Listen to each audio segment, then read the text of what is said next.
the best advice to take. Pick Guerilla Cricket, it's the finest choice you'll ever make. There's so much more to cricket than red counters and a slice of cake. At first they tried to sanitize us and clean up our act, but people like it filthy, and we know that for a fact. Fidel Castro, Lenny Pascoe, Carlos the Jackal, Umar Akmal, Mahatma Gandhi, Grant and Andy. So Lit Mobile just sent me this solar wireless battery pack.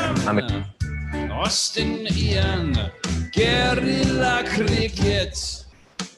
Stick with us, cause you know we're not the kind of thing that you see on the TV and the radio. So vive la revolution. First they tried to buy us, but we would not be bought. Okay, we were, but then we ran away, and we will not be caught.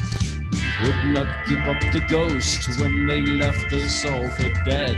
They decapitated us, but we just grew another head. Chairman Mao, Jamie Howe, Ho Chi Minh, Asif Din, Václav Havel, Graham Saville, No Surrender, Percy Fender, Che Guevara, Sangakkara, Joseph Stalin, Douglas Jardine, Robespierre, Darrell Hare, Vladimir Lenin, O'Brien Kevin, Guerilla Cricket. Good morning, good afternoon, good dawn, good dusk, wherever you are in the world. Welcome to Guerilla Cricket. I'm Guerilla Hendo, and welcome to Game 5 of the Dickwella-Broad Owzat Trophy.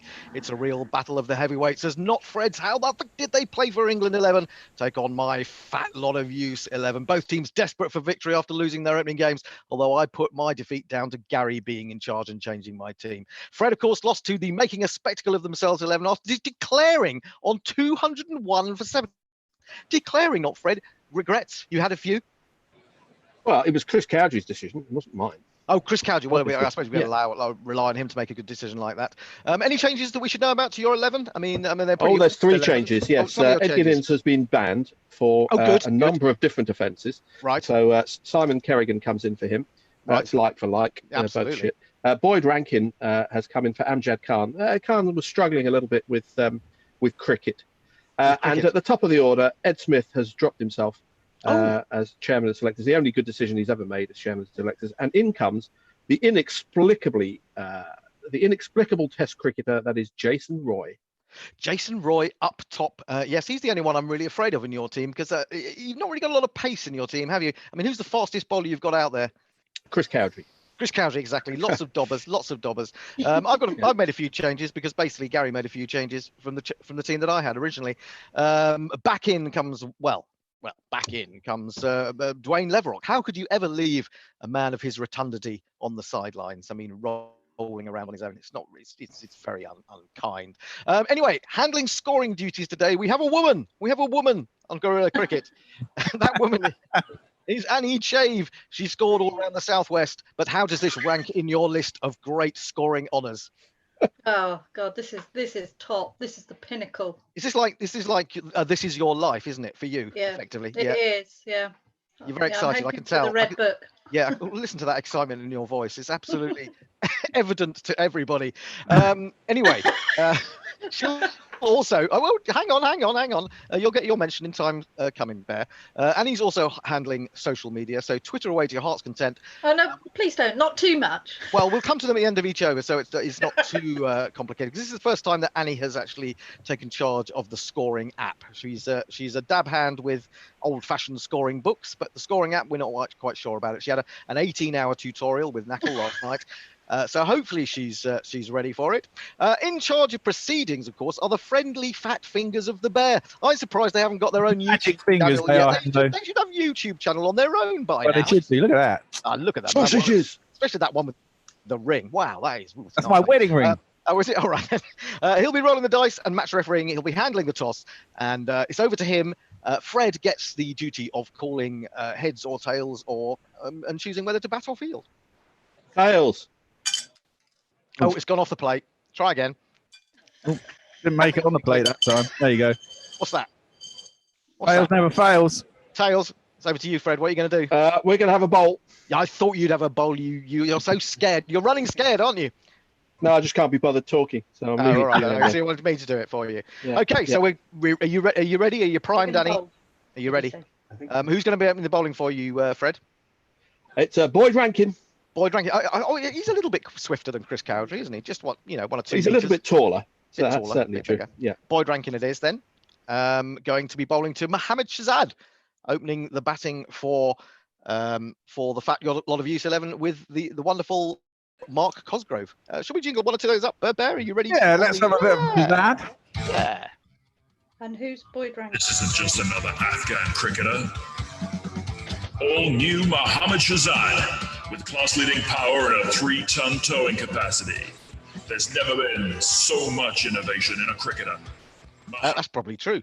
And he's going to be opening with Mark Cosgrove, as I said. One thing we should say before we get underway is that if you are listening to us and you feel so inclined, you can make a contribution to us in these hard and difficult times. And anything that you give to us over 15 quid or, well, in fact, 15 quid or more, half of that will go to the Juvenile Diabetes Research Foundation, which is a charity close to our hearts, of course, which we have represented in a game for Dan Lucas, our much missed colleague on Guerilla Cricket. So please, if you have any spare cash in your pocket, please give it to us and the JDRF, and everyone will be feeling a lot better about themselves if they do. Right, I think we're all ready to go. Are we ready to go, Fred? Uptown top ranking. Oh, yeah, He's well, top let's have a bit of that. I'll have a bit of that then. Say we top ranking, uptown top ranking. There you go. Oh, just a little bit of that then. Right, so it's Boyd Rankin. He's coming in from the Radcliffe Road end here at Trent Bridge. He bowls his first delivery.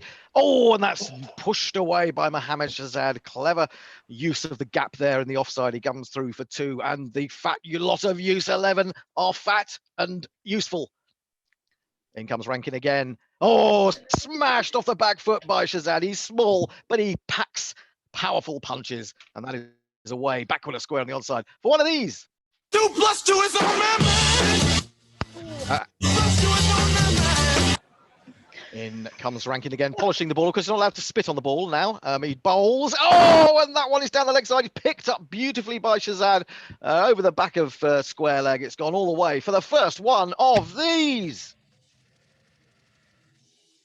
Hello. Hello. Hello, Bear. Yeah, First no, one I of play these. sticks. Occasionally, they don't come across you. I didn't hear it. Oh, it came here. Don't worry. All right then. Okay. Oh, what a great start this is for the fat lot of Use 11.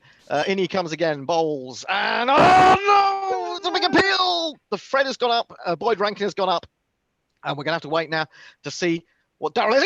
He's caught behind. He went for a big swing across the line, got a thin edge through to the keeper, and Shahzad fails again.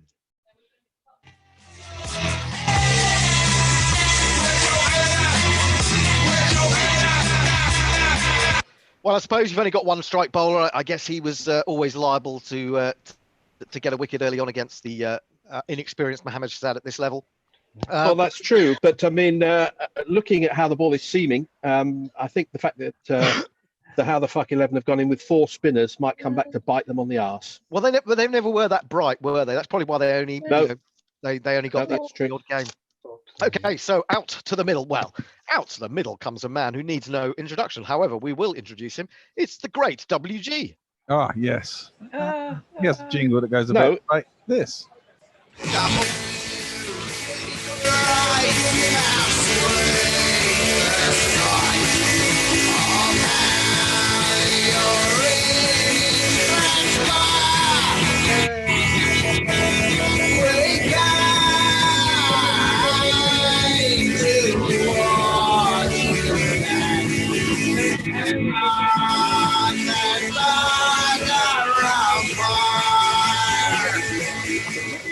It's a very good jingle. I have absolutely no I had idea what it WG says. as opening with Shahzad. Well, I'm sorry, but you were wrong, Fred. I mean, you were fooled again. You were fooled again. Fooled by Knackle's tweet. Who well, opened? Knackle did make one or two mistakes in my team, so I did have to caution him over that.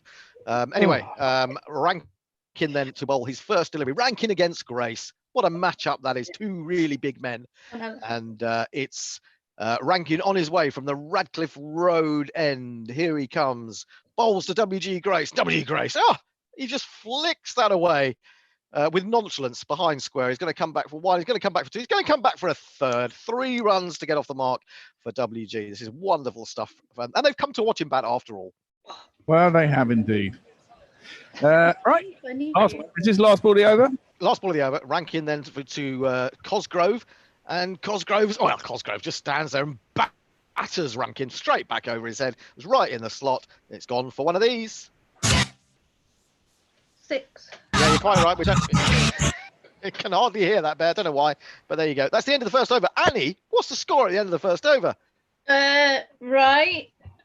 End of over. I just got to press end of over. It's 21 for 1. 21. What a start from the Fat Boys. You have to wonder how Boyd Rankin has been selected for 2 separate test teams after an over like that. Still, well, he did get the important wicket of Mohammad Shahzad, so you can't be too upset.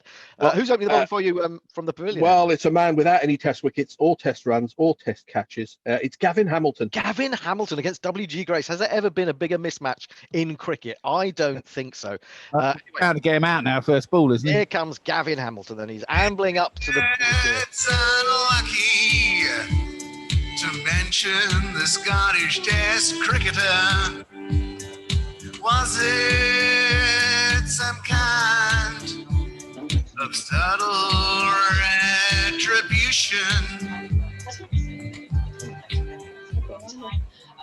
Are you ready? We're ready. Gavin Hamilton then ambling in, bowls to WG Grace, a big appeal. I can't believe it. This is unprecedented. It's never happened before in the world of cricket that WG Grace has had an appeal against him by the man who's played barely for Scotland. And he's stumped. Would you believe it? He just came down the wicket. He thought, Gavin Hamilton, he's rubbish. Came down the wicket, lifted his back foot, and the bails have been whipped off by who, Fred? Warren Hegg. Warren Hegg. What a dismissal and what a disappointment from this enormous crowd to see WG Grace dismissed by the rather unimpressive Gavin Hamilton. But he's gone for 3. I won't look back, 'cause by the time that I do, I'll be gone.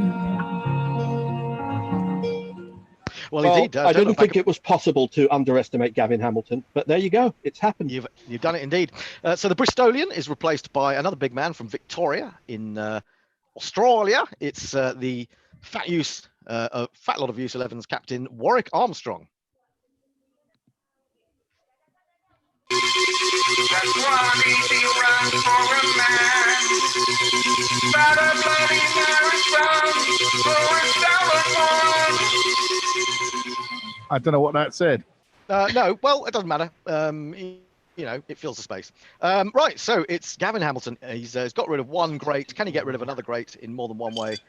He bowls, and no, Warwick Armstrong has come forward. He leaned into that. All his weight went into that, and there's plenty of that weight, and it's run away to extra cover for 4. It's Nissan she. It's Nissan she. Can we have a dot ball, please?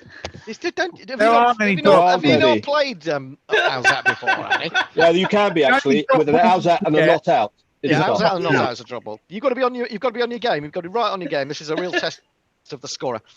Right, so it's Gavin Hamilton again, then into Warwick Armstrong, bowls to him, and he's smashed another 4. This is more like it. I mean, honestly, getting rid of WG Grace, Warwick Armstrong, well, he's full of Australian grit, and he's now moved on to 8. 1, 2, 3, 4. Hamilton again, then what's his riposte to Warwick Armstrong on this occasion? Not very much. He just tucks that away off his toes. He'll pick up an easy single between mid-wicket and square leg. And so he should have been 2 there, but they couldn't be bothered to run to. Well, you know what it's like. They're very heavy characters. It does bring Mark Cosgrove down to face his first ball, though. He's been having a washing brief at the other end, and he's facing up to Hamilton now. Hamilton bowls to him, and he smacks it again. In fact, I think he hit a 6 off the previous over. He's just hit another 6 off Gavin Hamilton, and he's on to 12 from 2. Sweet Jesus, one told over the line. Good start from Cosgrove. He's showing some of the bigger names in his team. The way to go. Is that the end of the over, Bear? Is it? Is it? You tell me. Well, I'm not scoring. No, it's not the end of the over. One ball to go. Yep.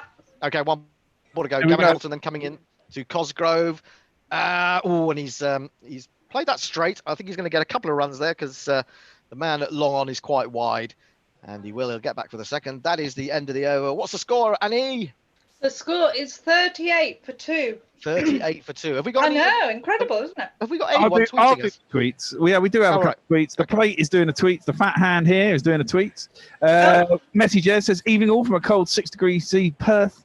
Barracking for the fatties. The fatties are getting supported heavily on Twitter. Yes. Of course. Pirate Badger says, come on, you fat lads. Don't let me down. And Message just says £20 on the way, obviously, to the JDRF. Provided the Bear ensures the fatties win. I am a fair umpire, Jez. There is no cheating in this chair. The fat fingers do not lie. No, fat fingers. You can't. That's the thing about fat fingers is that they're fat, but they're honest. Absolutely. Yeah. Right. Okay. Sticking with Boyd Rankin. Well, the big ship is on strike, so it's got to be the big ship bowler, Boyd Rankin, who comes on from the other end. The big ship versus the big ship. He stays on. Yeah. Stays on. In comes Boyd Rankin from the Radcliffe Road end. Bowls to the big ship. The big ship just sways forward and pushes that backward square down to third man. He's going to turn and rumble back for a second. So 2 runs to Warwick Armstrong. He's looking in great form at the moment. Here comes Rankin again. Bowls, goes wide on the crease this time. Oh, now that's angled in, and there's an enormous appeal from Boyd Rankin, but it's not out. Oh, that was missing leg. It may have been passing over the top. Extra bounce from Boyd Rankin, I'm afraid, Fred. I think no, there's no DRS in this game. I'm afraid, unlucky. So Warwick survives. Next ball is smashed. That's the way to deal with Boyd Rankin appealing against you. Is just pick him up over mid wicket and deposit him into the crowd. So 6. Yeah. Damn!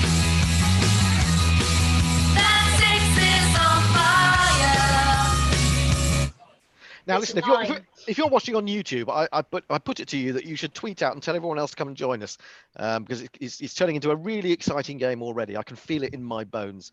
Don't give me that ridiculous look, Fred. It really is really exciting.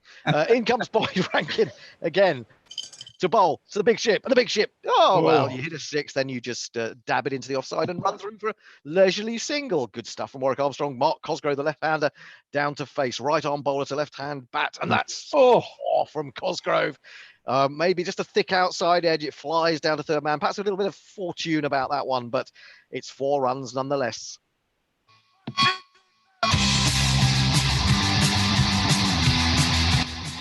How many balls left of the over, Annie? 1. One last ball there. Last ball from Boyd Rankin of his second over. He's in, he bowls. And for a moment, I thought it was just going to be a single, but there's a terrible piece of fielding there by Ian Salisbury at mid-wicket.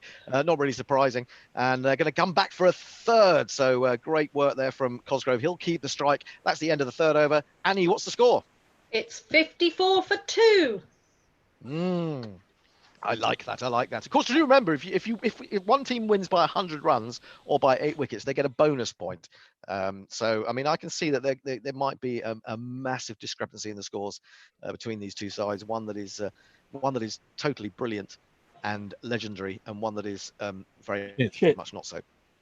Yeah, shit. Well, the Brains Trust has got together to decide who's going to bowl the next over, and they want to see if the wicket's going to take any spin.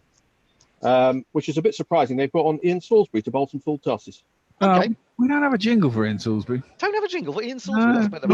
Not even one's been Stop being shit. Yeah. Well, we have to make one up on the hoof. Well, you could. Hold on a minute. Hold on. Salisbury bowls leg breaks. He's not that great. How about that? That's all right, isn't it? That wasn't bad for a start. Thank you very much. Okay, Ian Salisbury will be bowling his. Here it is. Tosses. Oh, you found one. Shit. Oh, there it is. Okay. Stop being shit. That's Ian Salisbury. He's not going to stop. No, not now. Not now. He's been at it too long. Right, he's going to come in to bowl to Mark Cosgrove. He bowls. Oh, wow! There's an appeal immediately. He bowled the flipper. I don't think he meant to, but somehow it's just slipped out. And it's LBW. It's LBW is back on his stumps. And that's a brilliant piece of bowling by the much maligned poor Ian Salisbury. He takes a wicket with his first ball, and the fat lot of Youth 11 have lost a third wicket. You missed about, I caught you out outside. Well, the man with the test bowling average of 77 has got a wicket with his first ball. Well, wonders will never cease. We've seen Funny old amazing things game. already. Gavin Hamilton getting W.G. Grace out, and now Ian Salisbury striking with his first ball. That's what is amazing about this Owzat Dickwella Trophy. You just see things that you would never see in a normal game. Anyway, out to the crease comes the mighty Arjuna Ranatunga. No, I ain't saying he's a fat bugger, but Arjuna ain't skipping out on no cheeseburger. Put a muzzler on a good length. Arjuna Ranatunga's gonna go and get it.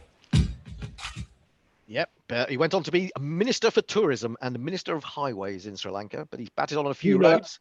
Hey! Rotunda. Oh, anyway, is he going to be facing immediately? Yes, he is. He's going to be facing Ian Salisbury. First ball of the over, yes. That was the first ball of the over that took the wicket, yes. Yeah. So it's Salisbury again into Ranatunga. It sounds like a mismatch on paper.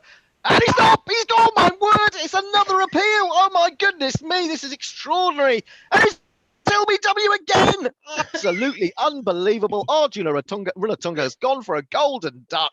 And would you believe Ian Salisbury is on a hat trick? Fuck off! Just fuck off!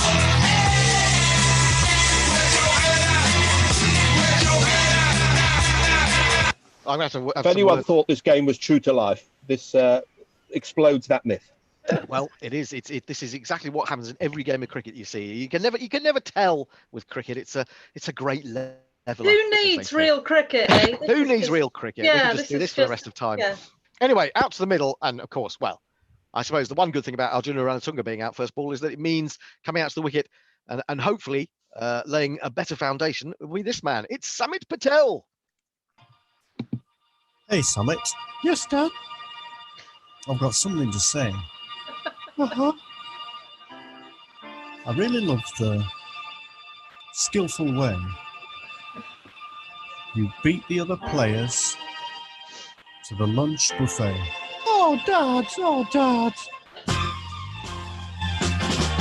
For the first time this series, you ran it. Damn it. The cheese board's now ours, so let's scram it. Damn it. But please don't take pomegranate. Damn it. I've one thing to say, and that's damn it. Summit, there's Irish stew.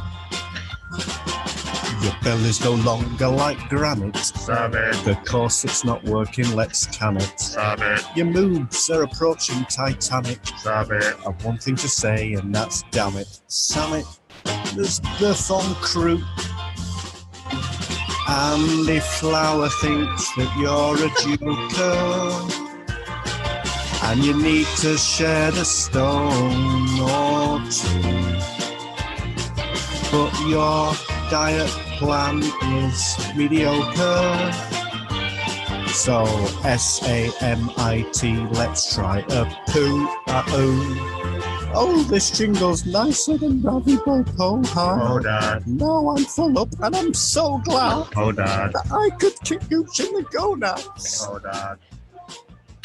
Yes, it is Samit Patel, and he is the man who's going to face up to the weapon, the secret weapon that is Ian Salisbury. 2 wickets from his first 2 balls. He's trying to prevent the hat trick. In comes Ian Salisbury, bowls to Samit Patel, and he just steps back and eases that out into the offside. There's plenty of time for him to come through for the 1, so he There was 3 there. Ian Salisbury getting a 3rd wicket. But great start from the former Sussex and Surrey player. Was that a single? Sorry. Yes, it was a single. Thank you. Was it? I was looking the other way when he ran. I've forgotten who's at the other end. It's Keep Warwick an eye on Armstrong. that. It's Keep an Warwick eye on Armstrong. He's back. I think he is. Is it still Warwick Armstrong? It's Warwick, yeah. Oh, it's an appeal against Warwick Armstrong. This is unbelievable. What is going off out there? And he's bowled him. I thought for a moment it was LBW, but it flicked the pad and then it took off the off bail. And would you believe it? Ian Salisbury is on fire. Now you're gone.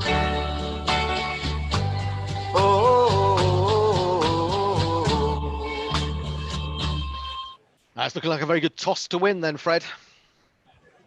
Well, you can't dispute Chris Cowdrey's captaincy acumen. Indeed Actually, you not. can, and you should. Anyway, it brings to the wicket. It brings to Sir Ian Botham to the wicket, who was last seen on Breakfast TV this morning, congratulating Sir Tom. Sir Tom. Sir Tom. Sir Tom. He's out there, and he had a great match, didn't he? In one of the warm-ups, 5 wickets and a 93. I think Ian Botham's circa 1985 got in that match. Let's see what he can do here. He's got to be facing up to Ian Salisbury, one of England's finest leg break bowlers. That's right, it's Beefy. Beefy has got boring. Yes. That's right, it's Beefy. I think at this rate, I'm going to go round to Sydenham and steal the dice. I'm worried that I'm not even going to make the 3rd place playoff, and that would be a disaster. Oh, 3 runs for Botham. He just chips that over the infield and turns back. Samit Patel backing them up well, and they've got 3. No stranger to a 3. Didn't he run 6 threes in an over in one of the warm-ups? He did in one of the warm-ups, yes. Him and Rakeem Cornwall, I believe. Which was quite extraordinary. Quite extraordinary to see. I hope there was hospital people on board. Well, there were seismologists were looking into, there was a tsunami warning in Indonesia. And someone said the fracking has started up the road. Anyway, it's the end of the over. What's the score, Annie? I mean, it's not the end of the over. It's not. There's still 1 ball left for Samit Patel. 1 ball left. Okay. I still don't want to know the score. In he comes. Bowls 1. Samit Patel brushes that off his pads. Picks up the 1. Keeps the strike. What's the score, Annie? What's the score, Annie? The score is 59 for 5. We were 52 for 2 at the beginning of that over. Like an England collapse, 1990. Yeah, I'm afraid, Hendo, your team's got a soft middle. Hey! And quite flabby, I would say as well.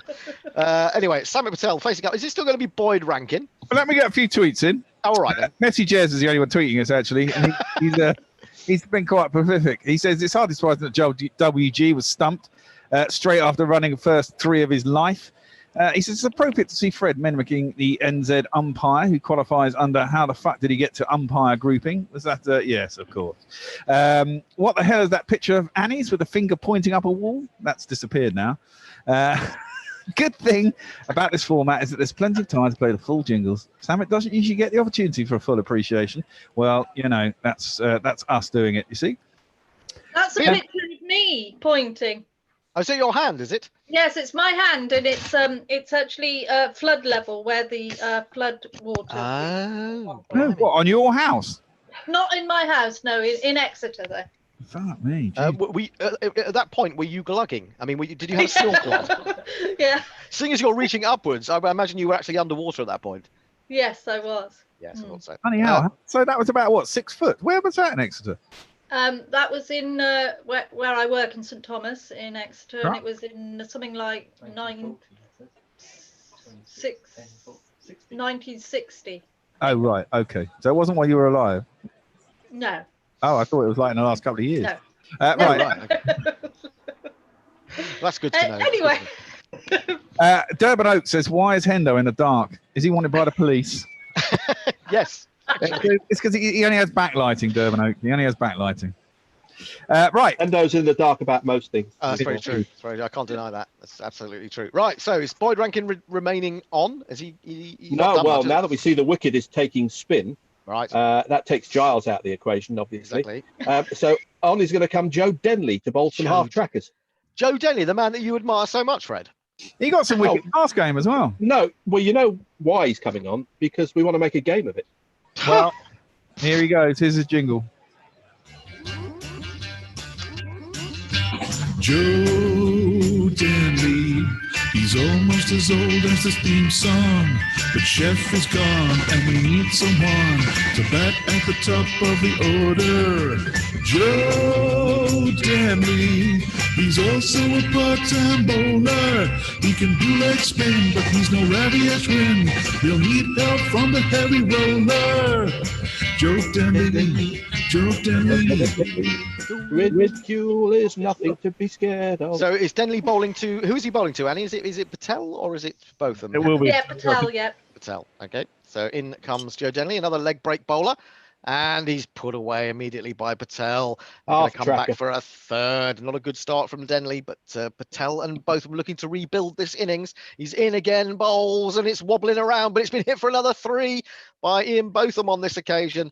Are we on for another 6 ball threes in a row? We could be 2 threes in a row. What's happening now? Who's facing? It's Samit Patel again. And in he comes and he bowls. And no, it's a 6. He smacks that. It's a horrible big full toss. Picked it up off his hip. And it's gone way over square leg for one of these. Good start from Samit Patel. These two have batted well together in the past. And he comes again, he bowls, and it's another 6. 2 6s in a row. This one, it's over pitched, and he's driven it back down the ground, straight over his head. Pretty flat, but still a glorious shot.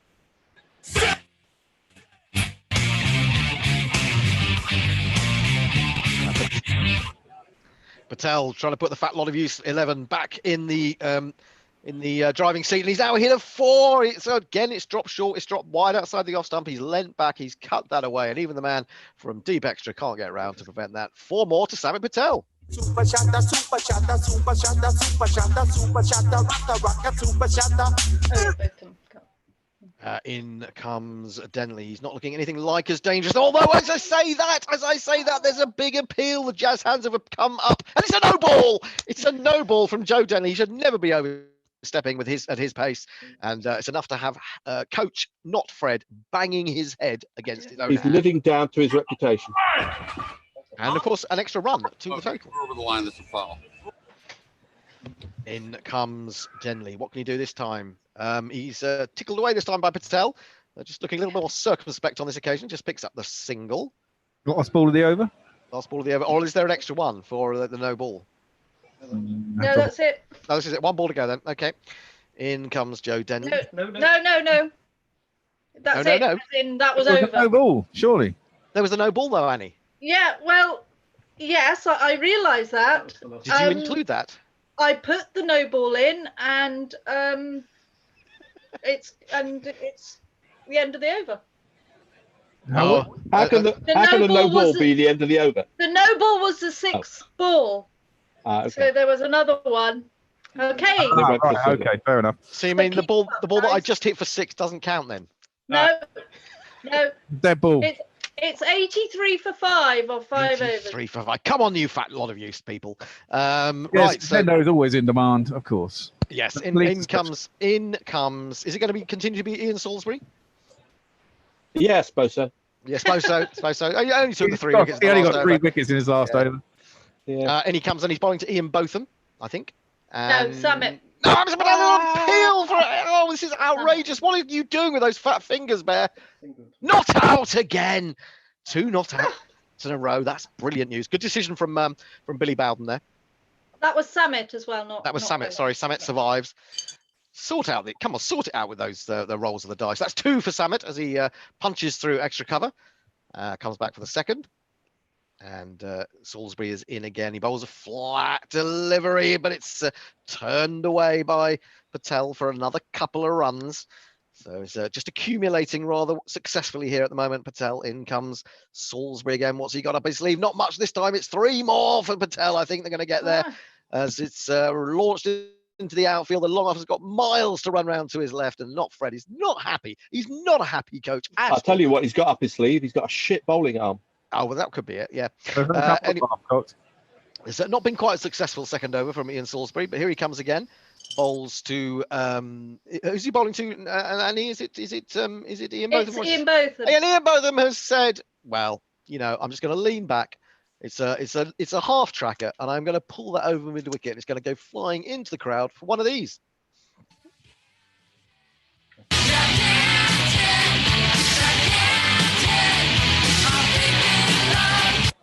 Salisbury again then, back to bowl to Ian Botham. And it's 4 runs this time. It was a horrible full toss on leg stump. And he could have put that anywhere. As it is, he's put it away through mid-wicket, straight to mid-wicket for 4 more. Is that the end of the over? Yeah, and it's 100 up, 100 for 5. Come on, the fat lot of use 11. It's all down to Botham and Patel as it was in the warm-up. They're very important, vital to this team, these two. Anyway, it's going to be, who's going to be bowling? Is it going to be Joe Denley? I mean, it was a pretty poor first over, to be fair. I have to say, you got me worried earlier when you said Sir Ian was coming in. I thought Ian Austin had been knighted. That would have been a travesty. If it deflects from COVID deaths, I wouldn't be surprised if he was knighted. But there we go. That's politics for you. Well, Simon Kerrigan is going to come back into the attack. No one knows why. He hasn't actually bowled yet. He hasn't actually bowled yet. He's really got a handle on it. Chris Cowdery's really got a handle on this team. He has indeed. He's got a jingle. Oh, we haven't heard this one.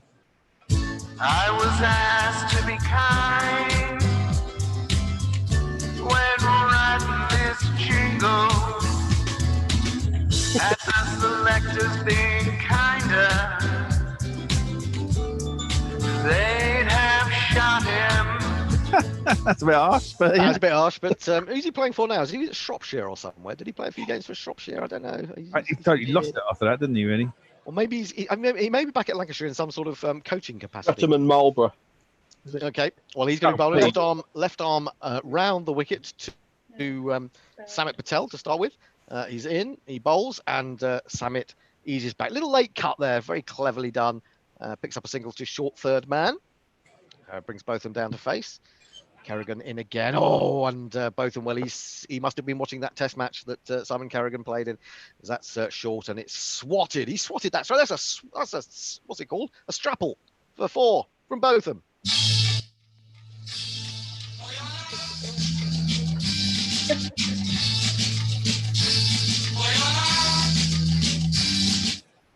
Kerrigan again, left arm around the wicket, and oh my word, well, just for a moment I thought he got away with that and he was only going to get a single, but he's actually hit that very hard indeed over square leg. 6 more runs. What's going on, Fred?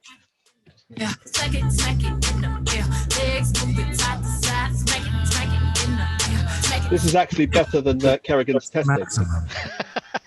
1 1 1 1. 1 1 1. Feet off the ground. Everything off the ground. Anything will get off the ground. And he comes. Oh no! I think we missed a frame there. I think we missed a frame. No, there. You didn't. I think there was a frame missing there. I think that should go upstairs to the.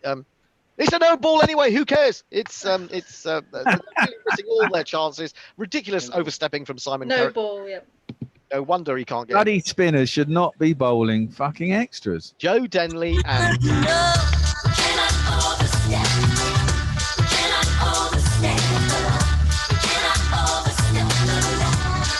I've got to say, Joe Denley and Simon Kerrigan have got to hang their heads in shame. They would have had wickets apiece, but they've overstepped the line once too often. In he comes again, bowls. And it's another appeal. This is ridiculous, Bear. What are you doing out there? And is no ball. Simon Kerrigan, consecutive wickets with consecutive no balls. It's never been seen in cricket ever before. It's a first for Guerilla Cricket. It's a first for the Owzat Trophy. It's a first for cricket nationwide and globally. Incredible stuff. Madness, total madness. All too credible, I'm afraid. Here comes Kerrigan again. He's going to have to bowl about a 20 ball over at this rate. This is flicked away by the batsman for 3 more runs, and he's really suffering for those tiny errors that he's made with his front foot. In he comes again, bowling to Samit, I believe, now. Yep. I'm 100% sure. He bowls, and he smashed down the ground this time for 6. Simon Kerrigan, it's really, really not your day. And that has gone all the way.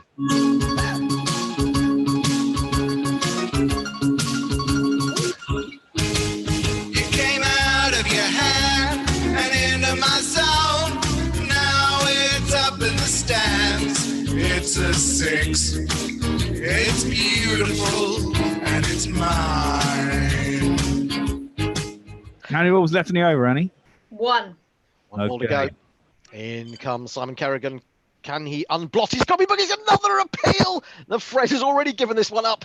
No! It's the 3rd wicket with a 3rd no ball of the 1 over that Simon Kerrigan has bowled. Absolutely incredible. Poor old Fred. I mean, you can't coach that, Fred. Can you? Just fuck off! That's for Simon Kerrigan. Well, the thing is, I know that Fred's put in a lot of work on the coaching front with Simon Kerrigan, but it's just gone to nothing, hasn't it, Fred? I have to say, this is still Simon Kerrigan's best day in cricket. He's improving all the while. Brings a new over. No, got 1 more ball. Oh, sorry, 1 more ball. I thought that was the end. Okay. No ball. Yeah, that was a no ball. Oh, of course it was. Yes, I do apologise. Wrong over this one. It is. And he comes again, bowls and this for of 6 course. by Samit Patel. That is injury added to insult. And this is a great 6th wicket partnership going on here between these two. Can I have a request, Bear, please? Yes. Can you play Kerrigan's jingle again? Okay. We can do that. Here we go. I was asked to be kind when writing this. Stop being shit. At the selectors being kinder. Stop being shit. They'd have shot him. Stop being shit. I do hope that Simon Kerrigan's not listening to this somewhere in. Sorry, Simon, if you are. But Yeah, because we're only joking, aren't we? Ian Botham then to face. Who's bowling? Who's bowling, Fred? Oh, God knows. They're all looking around. Still Ian and Salisbury? Who the hell? I mean, the situation is bad, but it's still not bad enough to bowl Ashley Giles. So Salisbury's going to stay on. Salisbury staying on. Okay, Salisbury took but 3 there wickets was in 4 balls. 29 off that over. Just the 29, including 3 no balls. Figures. What's the score, Annie? 129. 129 for 5. How many of these two added now between them? 60? 74. 74. They were 55 for 5, and now they're 129 for 5. Amazing stuff from the fat lot of use 11. So it's going to be Salisbury bowling to Botham, and Botham pushes down the ground. He'll come back for a second, and they're thinking about a third. Yes, they will come for the third as Ashley Giles bends and doesn't pick up cleanly because wheelie bin. Wheelie bins don't do that, do they? I mean, you have to put things into a wheelie bin. It doesn't actually do it for you. So well, they tip over and they stay. Oh, and now it's been smashed by Samit Patel. What performance from Samit Patel. He's absolutely brilliant today. And that has gone straight back down the ground for one of these. What was that? Salisbury bowls again. I can't see what that is. I think he's flicked that away off his hips for 2. Is it 2? Or has it gone for 4? It's gone for 4, would you believe? Samit Patel. What is Samit Patel on now, apart from, various forms of bounty? He's got 50. 50 for Samit Patel! Can we runs? 50 runs. Well done, well done, well done, well done. Well, the selectors can't drop Samit Patel now because that will cause some major structural damage to the UK. Just begun. He's been very good as a pillar in the Vogue stand, I think it is. Anyway, he's going to be bowling again to Samit Patel. He's in, he bowls, and it's just after the 6, after the Lord Mayor show, he just takes a single easily enough, just back with a square on the offside. In he comes again, bowls to Botham. Botham punches out to deep square cover. They're going to run back for a second, easily garnered by the two of them. And here comes Salisbury again. Oh, and just for a moment, I thought he got through the defences there, but he's got a thin inside edge, and it's gone through Warren Haig, and it's going down very fine indeed. A rather fortuitous 4. I'm looking over a board. So that was good stuff from Ian Botham. Here comes. That's over. That's over.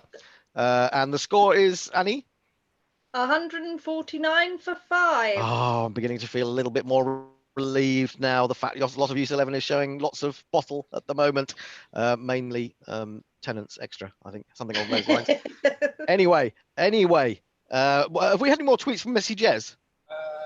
Hold on, we've had no. Pirate Badger says surely an inquiry needs to be started into all these no balls. Well, it's extraordinary, isn't it? I think the anti-corruption unit is being contacted as we speak. Well, Ed Giddens is being carted away by the PSG outside the ground. Has he got some Christmas trees with him? If you're listening, Ed, hi. Yeah, Ed and not Fred have an interesting history, which we won't go into now. Who's going to be bowling your next over, Fred? You're going to have to make some decisions. Well, the captain has looked around, can't see anyone worthy of it, and he's taken the ball himself. Chris Cowdrey. Chris Cowdrey's going to bowl some of his dobbers. Has he got a jingle there?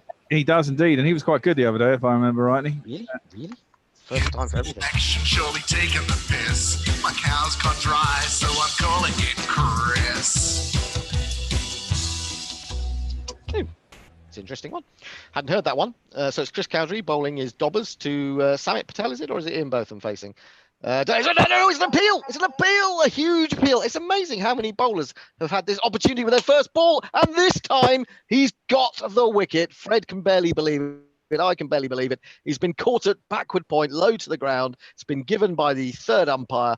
And who is it on his way? Who's Annie? out? Annie, Who's out? Sorry.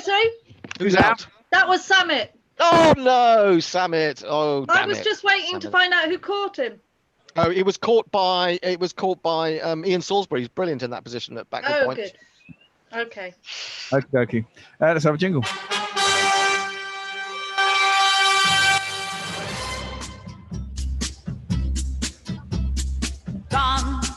Gone.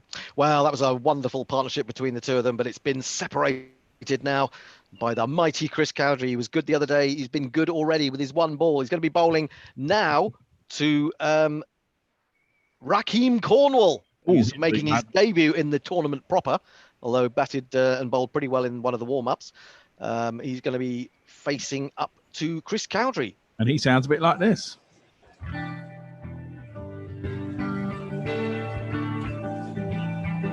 Today is gonna be the day that you get on your new diet. By now you just somehow got a really fat. I don't believe that anybody weighs as much as you do now. 'Cause after all, you're Rakeem Cornwall. The heaviest first-class and international cricketer of all time, otherwise known as Big Jim or Mountain, is out there, and it's Chris Cowdery about to bowl to him. In comes Cowdery, bowls to Rakeem Cornwall, and Cornwall just lets that come onto him and just closes the face as he turns it behind square and picks up a single. Now, if I'm not misapprehending things, it was Rakeem Cornwall and Ian Botham who in the warm-up ran 6 threes in a row, was it not? What a partnership. So you've got to watch out for these, Fred. You've got to be very tight on the runs. In comes Chris Cowdery, bowls to Botham. Botham slaps that away into the offside out to do deep extra cover. He has to move around about 5 yards, so they'll get back for a second. And what's Botham on to now, Annie? He's going pretty well. He's got 40. 40 to Ian Botham. He's been absolutely magnificent. And this, of course, is not prime Ian Botham. This is past his prime Ian Botham, you have to remember. So really doing great things for his latter years. In comes Cowdery again to Botham. No, I'm not having that. That just dropped straight on the Owzat. That just dropped. It's not for you to decide. You cannot have. That is a no ball if ever I've seen one. That is a no ball. That is a no ball. That's outrageous. You dropped it on Owzat. I'm the fucking umpire. I threw it. Hendo, you've lost 50% of your match fee. I want to see a replay. I want a slow motion replay of that. No, there is no replay. That was just literally dropped on the Owzat. I mean, you couldn't have placed it there any better than it could have shocking fat-fingered fuck. Anyway, Owzat. Better be out. It better be out. Bowled him! Chris Cowdery has bowled Ian Botham. That's an absolute disaster. And I think this is what Hendo is actually saying to me. Yes. Fuck off! Yes. Just fuck off! Absolutely right. Absolutely right. It's an absolute outrage. I want to see some of that in the second inning, otherwise there'll be a steward's inquiry. Out to the middle comes one of Lancashire's most popular sons. It's Ian Austin. Oh, he's got a jingle. I think that's a bit like our theme tune. Brendan Ian, Austin Ian. I think I've heard that. Guerilla Cricket. There's nothing like saving money on jingles, and that was nothing like saving money. We should have got Dane Pete into one of the teams just to play his jingle. Well, exactly. Damn, we should. No, I can't imagine what team he would have got into, to be honest. Don't know. I think he's played more than one test for South Africa. The shit jingle 11. That's the best jingles ever, 11. We should have best jingles versus worst jingles 11. That should be an exhibition match. That's for the future. That's something for all of you 8 people watching to look forward to. Right, what's going on? Who's bowling to? It's still Chris Cowdery, isn't it? To? Yep. To Ian Austin. Yep. Okay. He comes in and he bowls, and Ian Austin, rather large, chunky figure, goes back, forces that through the onside. They're going to come back from a third. What was that? What was was that creeping in there? 3 to Ian Austin brings Raheem Cornwall down to face Cowdrey. Unless that was there one ball to go in the over? One ball to go, yeah. So it's Chris Cowdrey to Raheem Cornwall, and he takes the single. He'll take the strike. Quite happy with that. Just rotating the strike rather nicely, and that is the end of the over. What's the score, Annie? It's 156 for 7 of 9 overs. 7. It's a wonderful piece of commentary there from Hendo. He thinks a single off the last ball is rotating the strike rather than keeping the strike. Rotating the strike. It's rotunding the strike. Anyway, so who's going to bowl now? I mean, you haven't got many people left, have you? We can't take Denley off, can we? Well, yes, we can, but we took him off already. You took him off. Oh yeah, Kerrigan was bowling. Kerrigan's still on. Kerrigan, let's see if he can pull it back. What was his figures from his first over, Annie? Kerrigan. Yeah. He's got 1 over for 29. 1 over for 29. With three balls that were 3 wickets off no balls. Yeah. He should have had 3 for 26. He's got none for 29.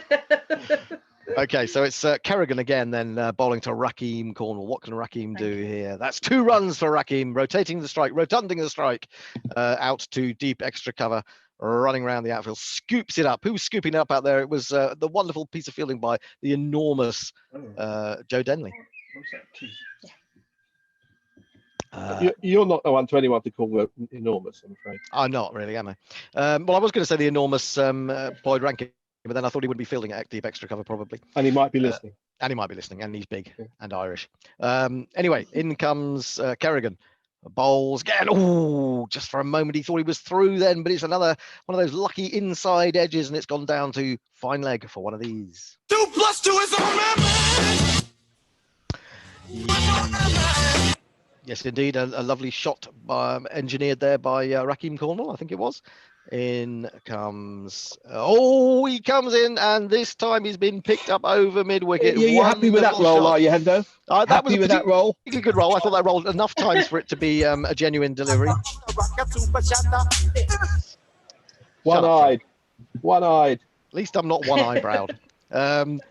Anyway, here comes Kerrigan again, and he's got off the plate. Now that is out of the ground. That's out of the ground. That's just 6 straight off. It goes out off the plate. That's just I've just made that rule up. 2 in fact.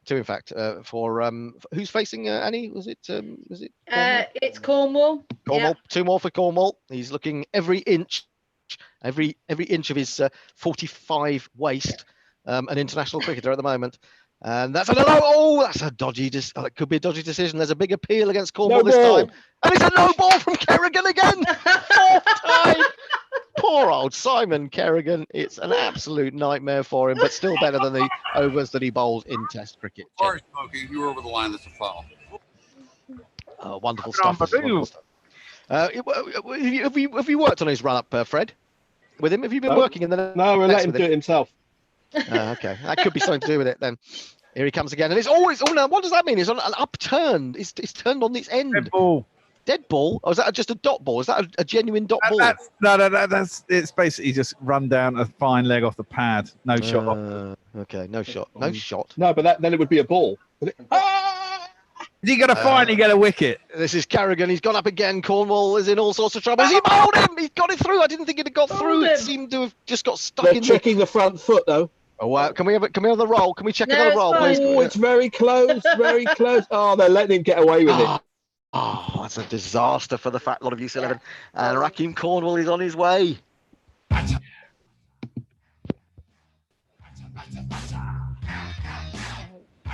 Dwayne Leverock, I think. It is Dwayne Leverock is the man coming to the crease, and he's got a great jingle. Can't actually hear it at the moment. Who's in next? Dwayne Leverock. Ah, he's a big lad. He's huge. Not quite as big as Raheem Cornwall, apparently. But there's actually there's not room for them to go through the same door. You feel the earth move under your feet when Dwayne comes tumbling down. You feel the stand start to trembling when Dwayne Leverock goes down. Well, it's important that these two, Leverock and Austin, can add as many runs as they can in these last, with these last 2 wickets standing. He comes in, he bowls, and immediately Dwayne Leverock slaps him back over his head, way to the left of long off, and the whole stadium is shaking as he comes back for a third. Do you know what that makes you look like you're doing there, Fred? No. How many was that? I didn't see. Three. Thank you. Filthy man. Anyway, here, That's over. That's over. Okay, and so it means that Ian Austin keeps the strike. That's what passes for a successful over in Simon Kerrigan's career. He took a wicket, finally. What's his figure? What are his figures at the end of the second over there, Annie? The whose figure? Sorry. The bloke bowling, Kerrigan. Kerrigan, the one that bowled. Yes. We can't see because I'm on the wrong screen. Sorry. I'll let you know in a minute. If that's Okay. right. Are you doing backup scoring on a proper book? No, I'm not. I've got it with me just in case. Okay. Well, we don't know what Simon Kerrigan's figures are yet. I need to know who the next bowler is before I can tell you. Okay. Who's the next bowler? It's the skipper, Cowdrey. Chris Cowdrey staying on. If anyone thinks these statistics are unlikely in real cricketing terms, I have to tell you, during the World Cup, I discovered this in my research. That there was an over in the World Cup where Gulbuddin Naib was bowling against England, and he took 2 wickets for 19 in the over. There was 2 wickets, a single, and 3 sixes. Wow, I thought that was that was almost Owzat stats. That is Owzat. You can imagine that coming from Afghanistan as well, can't you? That's the kind of stat that they would produce because they are. I can tell you Kerrigan's figures 47. 2 overs, no maidens. 1 for 47. Should have been 5 for 7. That's realistic. Put behind the line, but you know. Yeah, it would have been 4 for, wouldn't it? Yeah. Anyway, it's Chris Cowdrey who's going to continue. He's bowling to Austin. Dwayne, is he? And Dwayne Leverock has rocked back, guided that into the onside, and past it goes mid-wicket. They'll come back for 2. I forgot tweets at the end of the answer. So messages wants to know what ground it is. Tony Bishop informs Trent Bridge. It's COVID rules, so all games are played at the same ground. Biosecure. Are we biosecure? Yeah, biosecure, yep. And Messi says, it must be said that Fred Titmuss is possibly the most negative coach a team could ever hope for. Well, exactly. I mean, you can't blame Simon Kerrigan, can you? I mean, let's face it. Look what they've given me to work with. If you had him standing behind the nets, I mean, if you had him looking back at you as you were bowling, you would just be, you'd just give up, wouldn't you? He says, given the fact that he slagged off every one of his players, it's hardly surprising they lack any self-confidence. That's why they're in the team. It's called bluff. What's the word I'm trying to think of? Reverse psychology. Reverse psychology. Yes, that's what it is. Just not working very well. Yeah, well, exactly. Right, in comes Cowdrey again. Bowls to Dwayne Leverock. He'll pick up 1 there, I think, as he pushes forward, jabs at it into the offside, and it brings Ian Austin down to face. Oh my goodness, and it's a peel from Chris Cowdrey. He really is standing up for his team, and it's a no ball. No balls. Do you credit the 5th chance of a wicket that has been spoiled by the appalling footwork of these? How the fuck do they play for England? 11 bowlers. Well, this is how the fuck they. This is why they didn't play for England. Clearly, you know, they can't fucking do anything right. Cowdrey again. 6 no balls. Crouchy getting smacked for 4 this time by Austin. Wonderful shot from the stout Lancastrian, and it's gone all the way. Me says she. It's me says she. I have in my notes that Ian Austin has an old-fashioned waistline. Anyway, Scary gets another appeal against poor old Ian Austin. Surely that's not out. He's another no ball. No way! A 7th wicket to fall on a no ball in this innings. Absolutely extraordinary. This has to be a record. I think it has to be. I would like to draw your attention to Messi Jez's tweet of a while back where he promised £20 if the Fat Boys win this. That's all I'm saying. That's all I'm saying. Oh, that's all you're saying, is it? Okay, yeah, interesting. Anyway, so Cowdrey has to go back to his mark. He's steaming now, is Chris Cowdrey. Absolutely steaming. And he's running in to bowl to Austin again. And once he's got his fat fingers around the ball, he bowls, and it's another Owzat. How many ways was that going to roll? It rolled onto the 4, it rolled onto the 6, it rolled on, and it's not out. It's not out. It was too high. I always thought that. I always thought it was too high from Chris Cowdrey there, even though he is quite a sort of skiddy bowler. So a survival again for Ian Austin, who now waits for Cowdrey once more. Cowdrey's he'll smashed it straight back over his head.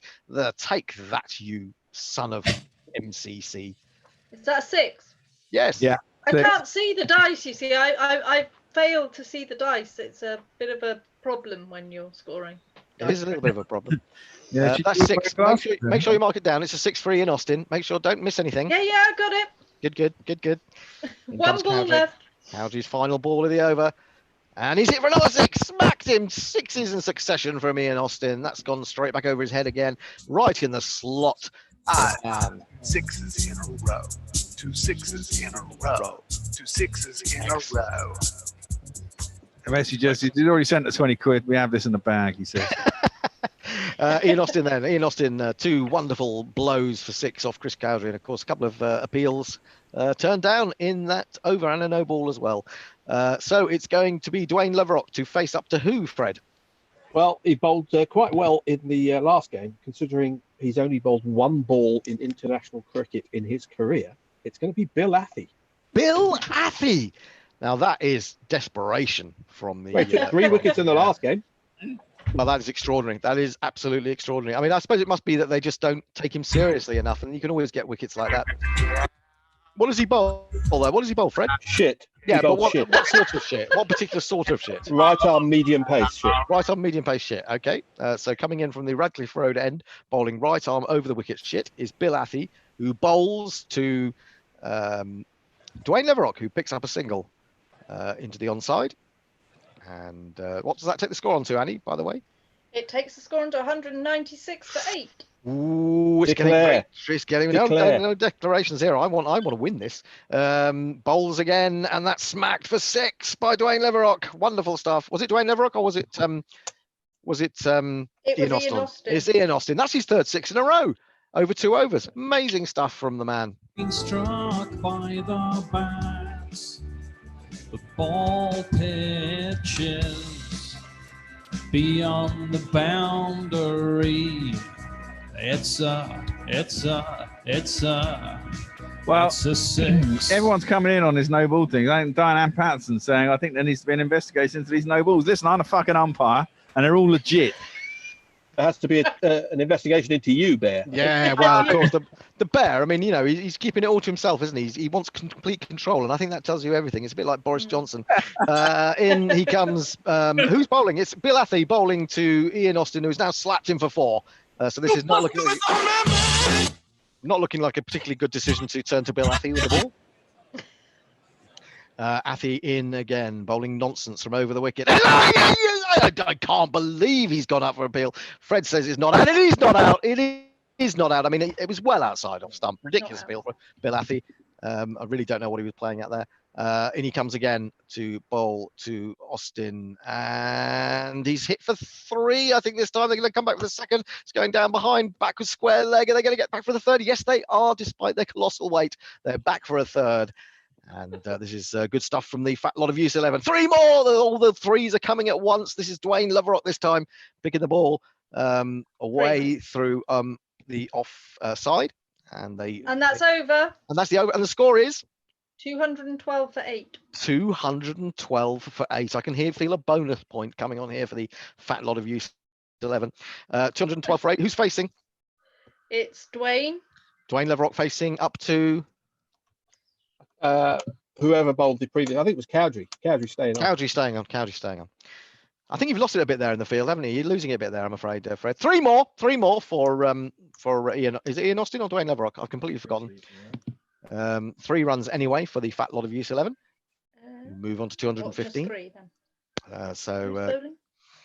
It's Chris Cowdrey. Cowdrey. Okay. Cowdrey in again, bowling to Leverock. And he's smacked him before. There's a lot of weight behind that shot from Leverock. Or was it Austin? It was Austin. It was Austin. It's gone straight down the ground for 4 more. I have to tell you, Hendo, if you declare, the fat boys can go into tea. There's not one boy for me. I must have 2 or 3. I need 4. Well, that is tempting. That is very tempting. And I'm sure that Samit's going, tea. He's waving bounties out of the dressing room window. Exactly. Certainly Dwayne Leverock seems tempted, but he's stayed out there long enough to smash the next delivery for 4 runs.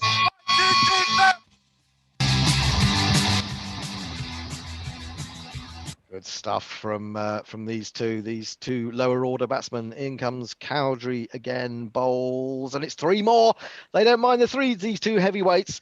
And Fred can't believe it. I mean, he's got a very fit side out there, if not a particularly good one, but they're being run ragged at the moment by the fact it's very hot for all these threes. I know it is. It is. Is that the end of the over? No, we've got 2 more balls. 2 balls to go. Cowdrey in again. Bowl smackarooned down the ground. Back over his head, Chris Cowdrey. Take that, young man.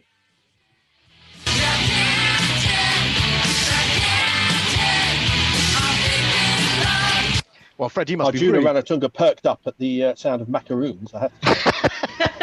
I think that's quite a good description. Macaroon down the ground for 6. I think I will use that in future. I think they use it on Quick Info in ODIs when they run out of adjectives. Macarooned? Or verbs. Macaronied, maybe. Marconied. In comes Cowdrey again. There'll be 2 runs this time as the ball is played neatly through mid-off. And that takes over. And the score is? 234 for 8. 234 for 8, and you had them at 55 for 5, Fred. I mean, this is a disaster for the how the fact that they play for England 11. Do you think you're going to be able to recover from this? Well, there's nothing to recover from. They're playing to their potential. Okay, fair enough. I did know you've done a second favourites for this game, for this competition. You know. Well, third actually. Oh, was it third? Okay. Yeah. Right. Bill Athy's staying on. Keeping him on. Everyone is scattering to the distant boundary. Well, only those are allowed because you still have to have 4 inside the circle, don't you? There's no circle. It's not a limited overs game. Yeah, there is a circle. I've decided. We have some tweets. Diane Pattinson says, "I think the umpire is on the take. Exactly what he's taking is moot." Yeah, better not say what he's taking. Well, there's herbal medicine, but you can't see that because there's only a plate. Herbal says, has Hendo appealed against the light, or are the very dark conditions down to his remarkable command of technology? Something along those lines. It's down to where the windows are positioned and my computer is positioned in my home. Very dark indeed. Very, very dark. Oh, Messy Jez. Messy Jez says, the comparison of the bear to Boris certainly holds water in that they are both rolling the dice continuously. Yeah, that's true. I don't like the idea of either of them holding water. That's quite frightening. Well, he says, mind you, I think the bear has a better idea of what day it is. That's very true. Ooh, it's going to be a close run thing, you have to say. What day is it, Bear? It's Wednesday. I have been losing track of day, I have to say. So what's going on now? It's Bill Athy bowling to... Who's he bowling to? Ian Austin. Ian Austin. What's Ian Austin got? Ian Austin has got 43. 43 from Ian Austin. He's not even renowned as a great batsman. What a performance from the lad. Of 12 balls by the look of it. Of 12 balls, and he's going to take another single there off Bill Athy. 14 balls. The 15th ball takes him to 44 as he runs that away into the onside. That was a single. That was a single. So it brings Leverock down to face. In comes Athy, bowls to Leverock, and it's another single. This is a gentle...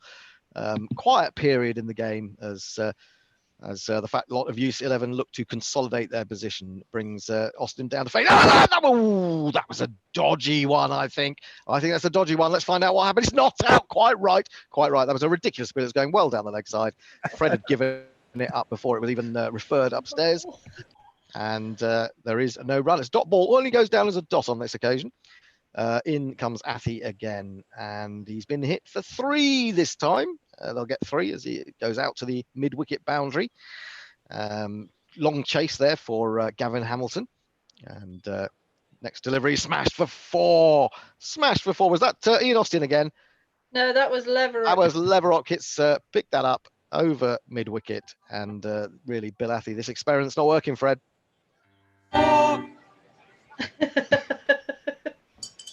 In he comes again, bowls, and Austin will, Leverock will take another single as he just turns that away, eases it into the onside, brings Austin down to face. Farming the strike. That was the end of the over. That was the end of the over. So he's Leverock. Is it Leverock who's kept the strike? I've lost track. Yep. Leverock has kept the strike, and it's going to be who's going to be bowling? Fred, Chris Cowdrey staying on. Well, it's got to the extent that everyone's looking at each other furiously, and there's obviously going to be. Well, there may even be a change of captaincy before the next game, or maybe even at the tea interval, because Warren Hegg is taking off his pads and he will be bowling. And who's going behind the stumps? Jason Roy is taking the wicketkeeper's gloves and pads, and he's found a box from somewhere, and he's wearing it on his head for some reason. And Warren Hegg will be bowling. And have you got any details about Warren Hegg's career as a bowler?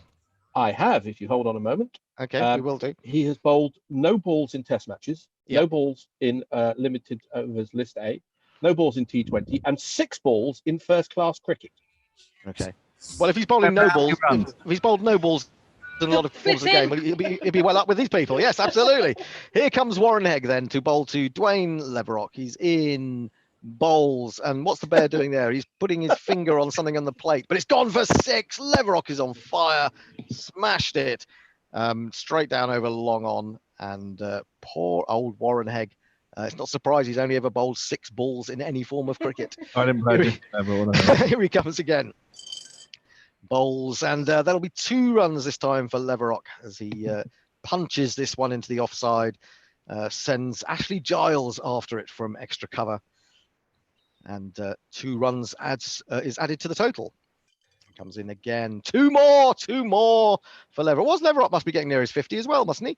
How's Leverock getting on? He's on 37. 37 from Dwayne Leverock. What a performance from the man. Nice wicket partnership here. Fucking hell. Absolutely wonderful. In comes Hegg, bowls again. That was that! Surely not. Warren Hegg is not going to take a wicket in first-class cricket. No, it's a no ball! It's a no ball! It's absolutely astonishing. It's the 8th no ball wicket of the day. I'm sorry, Smokey. You were over the line this time. So basically, you could have had 16 wickets here, but have only 8. I'm afraid to say. The how the fuck did they play for England 11? It's hardly surprising. How the fuck did they play for England 11? 6 more, smashed. That's more like the Warren Hegg we know and love, and have barely seen bowling.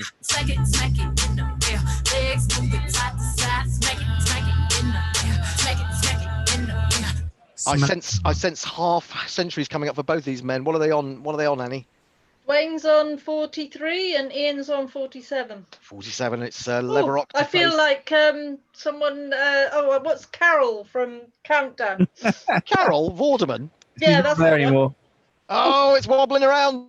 Oh, I thought for a moment that it got through, but they're going to get a run. It's come off with a mixture of glove and pad.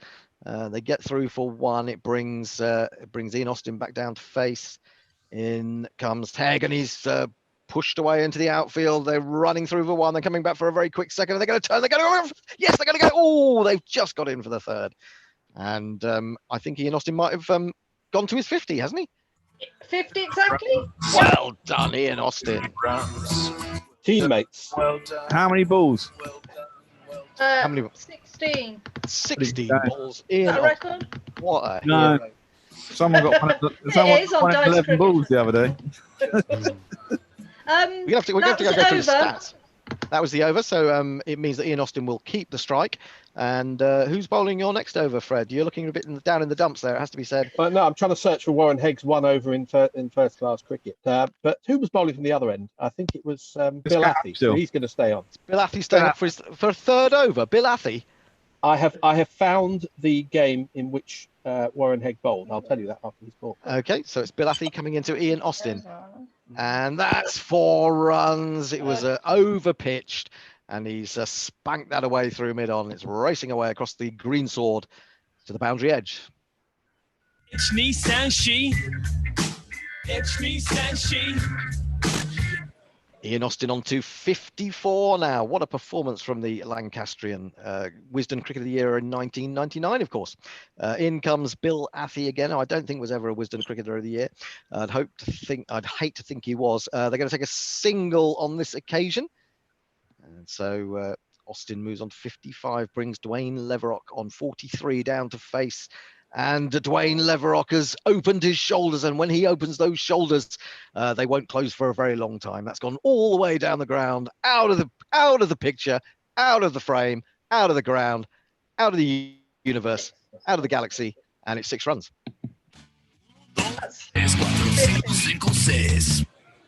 49 to Dwayne. No, he's 50. Oh, it's his 50. Dwayne Leverock. Sorry, I missed a single. Dwayne Leverock goes to 50. That's the 3rd 50 of the innings, I believe. Yeah. Along with Samit Patel and Ian Austin at the other end. This is marvellous stuff from from Loverock, who faces up to Athy again and just takes a single. That's very intelligent cricket. Hit a 6 and then take the single. That really upsets. I mean, you can look at the face. Look at the face of not Fred Titmus, the coach of the how the fuck did they play for England 11. I mean, he's absolutely dumbfounded. I've never even seen Justin Langer looking that demoralised. Well, good selection. How the fuck did they play for England? And you know, it's a very pertinent question. And this is I'd be disappointed if they did well. Exactly. In he comes again. Four more for Dwayne Leverock. He's in absolutely sumptuous form, and it's looking very, very desperate now for the England 11. What's the score? Scores 281 for 8. 281. That's got to be a record in dice cricket. It's getting pretty close to it anyway. That ends over. No, one more ball. One more ball from Bill Athy has been particularly spectacularly unsuccessful in this experiment. He smashed for another 6. Another 6. Wayne Leverock is just taking full salt of this nonsense. And, well, Fred, you're going to have to come up with some ideas, I'm afraid. The number of the day really hops and kicks. The number of the day is 666. I've discovered something interesting. The over that Warren Hegg bowled was against Kent in 1989. It was a rain-affected match at Old Trafford, and the captain of Kent was Chris Cowdrey. Wow, that is almost spooky. That is almost spooky. Well, I guess the thing is that Chris Cowdrey is the only one who's ever seen him bowler before in this team. Well, he was next man in because he was bowling to Vince Wells and Trevor Ward, and his one over went for 7. There you go. Okay. We have tweets. Chris Squire says, in my memory, playing tricks, or did Bill Atty model his bowling on boycotts? Who knows? Only Chris Cowdrey, in fact, and a few players who were there at the County ground. Knackles says, poor old Simon Kerr, we're going to firing squad. It really would be a kindness. He was a good first-class bowler till England ruined him. Up till his debut, he took 164 first-class wickets in 48 games at 26.52. And even afterwards, he took his championship wickets 31.68. So, okay, fair enough. We have a few more tweets. I'm just going up through the list. As ever, I am happy to provide you with the current conditions at Trent Bridge. 26 degrees C, 31% humidity, and a nice breeze from the south-southeast, says Messages. Tony Bishop says, Hendo, pastry-fueled fat lot of Youth 11 are filling their boots in the Guerilla Cricket Owzat Trophy. Remember, and this is true from Tony, for every donation we receive of £15 or more, 50% goes to Juvenile Diabetes Research Fund, UK. So please help us out with that. That'll do for the time being. That'll do, will it, mate? Over. Problems with reading. No, there's loads more, but you know, we'll go over. We'll have some more. Okay. So that was the end of Bill Athy's over. Who is Chris Cowdrey continuing, Fred? Oh, wasn't was that over from Hegg or Cowdrey? That was Cowdrey, wasn't it? Oh, that was Cowdrey, was it? No, that was Athy, wasn't it? That was Athy. That was Athy. Hegg staying on. Oh, Hegg staying on. Oh, he's getting. Hegg's staying on, is he? He's getting more overs in dice cricket than he ever got his entire career. Oh, someone should ring him up and tell him. Right, so it's Warren Hegg coming in bowling. What's he bowl, by the way? He's been smacked for 6 by whoever's facing. I think it might be Ian Austin. Leverock. It's Leverock. I'm always wrong. 6 more. It's hard when you haven't got a real person in front of you. No. They just look alike anyway. Yeah, absolutely. Yeah. There could be brothers, twins. 6 more, smashed! Oh, Warren Hegg! Oh my word! This is frightening from the fat lot of Youth 11 who are really showing what they can do this afternoon. 6 in a row. 2 6s in a row. Oh, the batting depth of this team is phenomenal. In he comes again, bowls, and it's 4 more! 4 more by whoever it is hitting it. I don't know who it is. It's a fat bloke. 2 6s and a 4. It must be the same guy who started it over. Is that Ian Austin or is it Dwayne Leverock? I've completely. Poor old Annie looks like she's had enough already. I'm getting quite hot now. In comes. Be a fan. Here comes Warren Hegg bowling again to Austin. 4 more. Leans back, cuts, backward square. Beautiful shot. 4 more. This is just embarrassing. What has gone wrong? It started so well, didn't it, with Gavin Hamilton in that early over, getting rid of WG Grace. But ever since, I mean, lower down the order, Leverock, Samit Patel, Ian Botham, Ian Austin, marvellous stuff. In comes Hegg again, bowls. That's 2 more as it gets through Jason Roy whose wicket-keeping skills very much underappreciated, and quite rightly so on that evidence. Four more smashed by whoever it is smashing it. Who was smashing it, Annie? Who smashed that Leverock. Leverock again. How many's Leverock got now? 77. 77 for Dwayne Leverock. And that's over. That's over, Dwayne Leverock. My name is Leck. Well, Hendo, your team is revolting. They're waiting to get into tea, and you will not let them. You refuse to declare. I always feel that it's worth staying out there and building up an appetite. I know these guys, it only takes them about 10 minutes to have an appetite. You're bigger than that, Hendo. You're bigger than that. I know I am. Yeah. Anyway, who's going to bowl now? Hex bowled 2 overs for 47, by the way.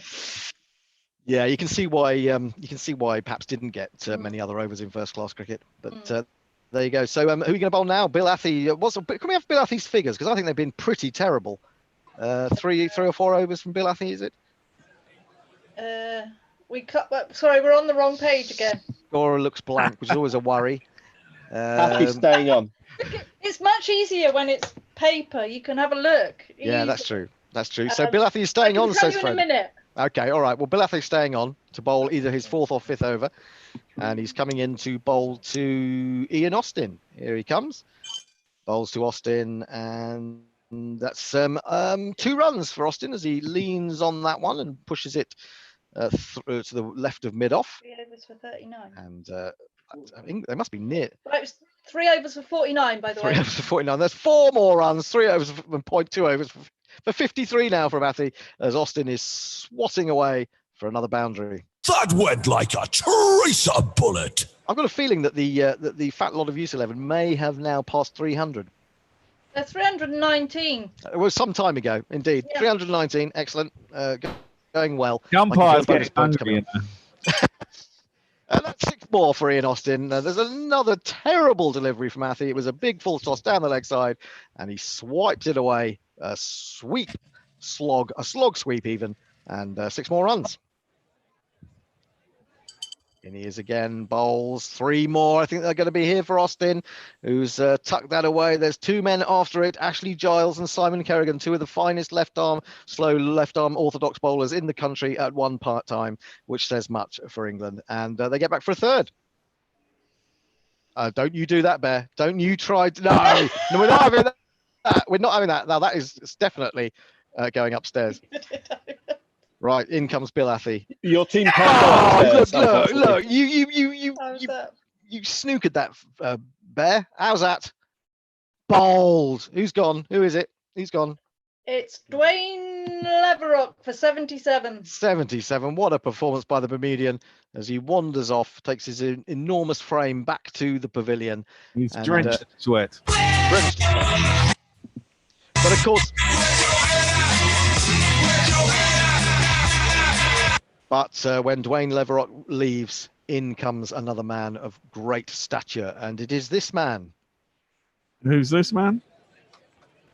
Number 11, Bear. Merv the Swerve.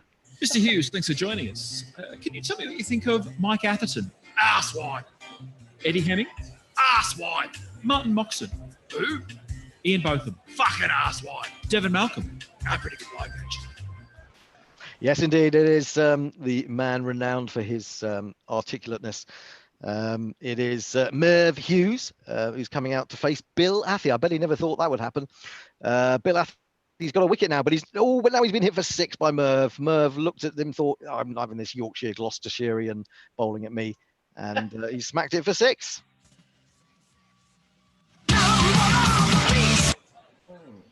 God, this is a long innings now. It's an hour and 25 minutes. Yeah, I think that's why everyone. And you're having to talk incessantly. I was trying to, it's the scorers waiting for her tea as well, Yeah, exactly. Everyone's waiting for their tea. I need a cup of tea. Greedy fucking. Hang on. It was over. Oh, right. Who was that then? Who was that? That was a 4. So we'll count that as the first ball of whoever it was bowling the new over. No. Declared. Not 4. Shut up. You're getting greedy. You're a fucking batsman. Of course I'm a batsman. So who's bowling, Fred? It's still Heggie. It's still Heggie. Let me get some tweets in. Okay. Jeff Birkin says, given some of the players in these teams, I don't think calling Carol Vorderman being on countdown anachronistic is very fair. I never called her anachronistic. Who is anachronistic anyway? Anachronistic. Who's an anachronistic?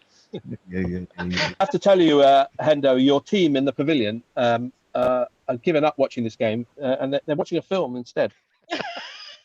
They're watching the Hunger Games. The Hunger Games. You want to know what the score is? Yes, please.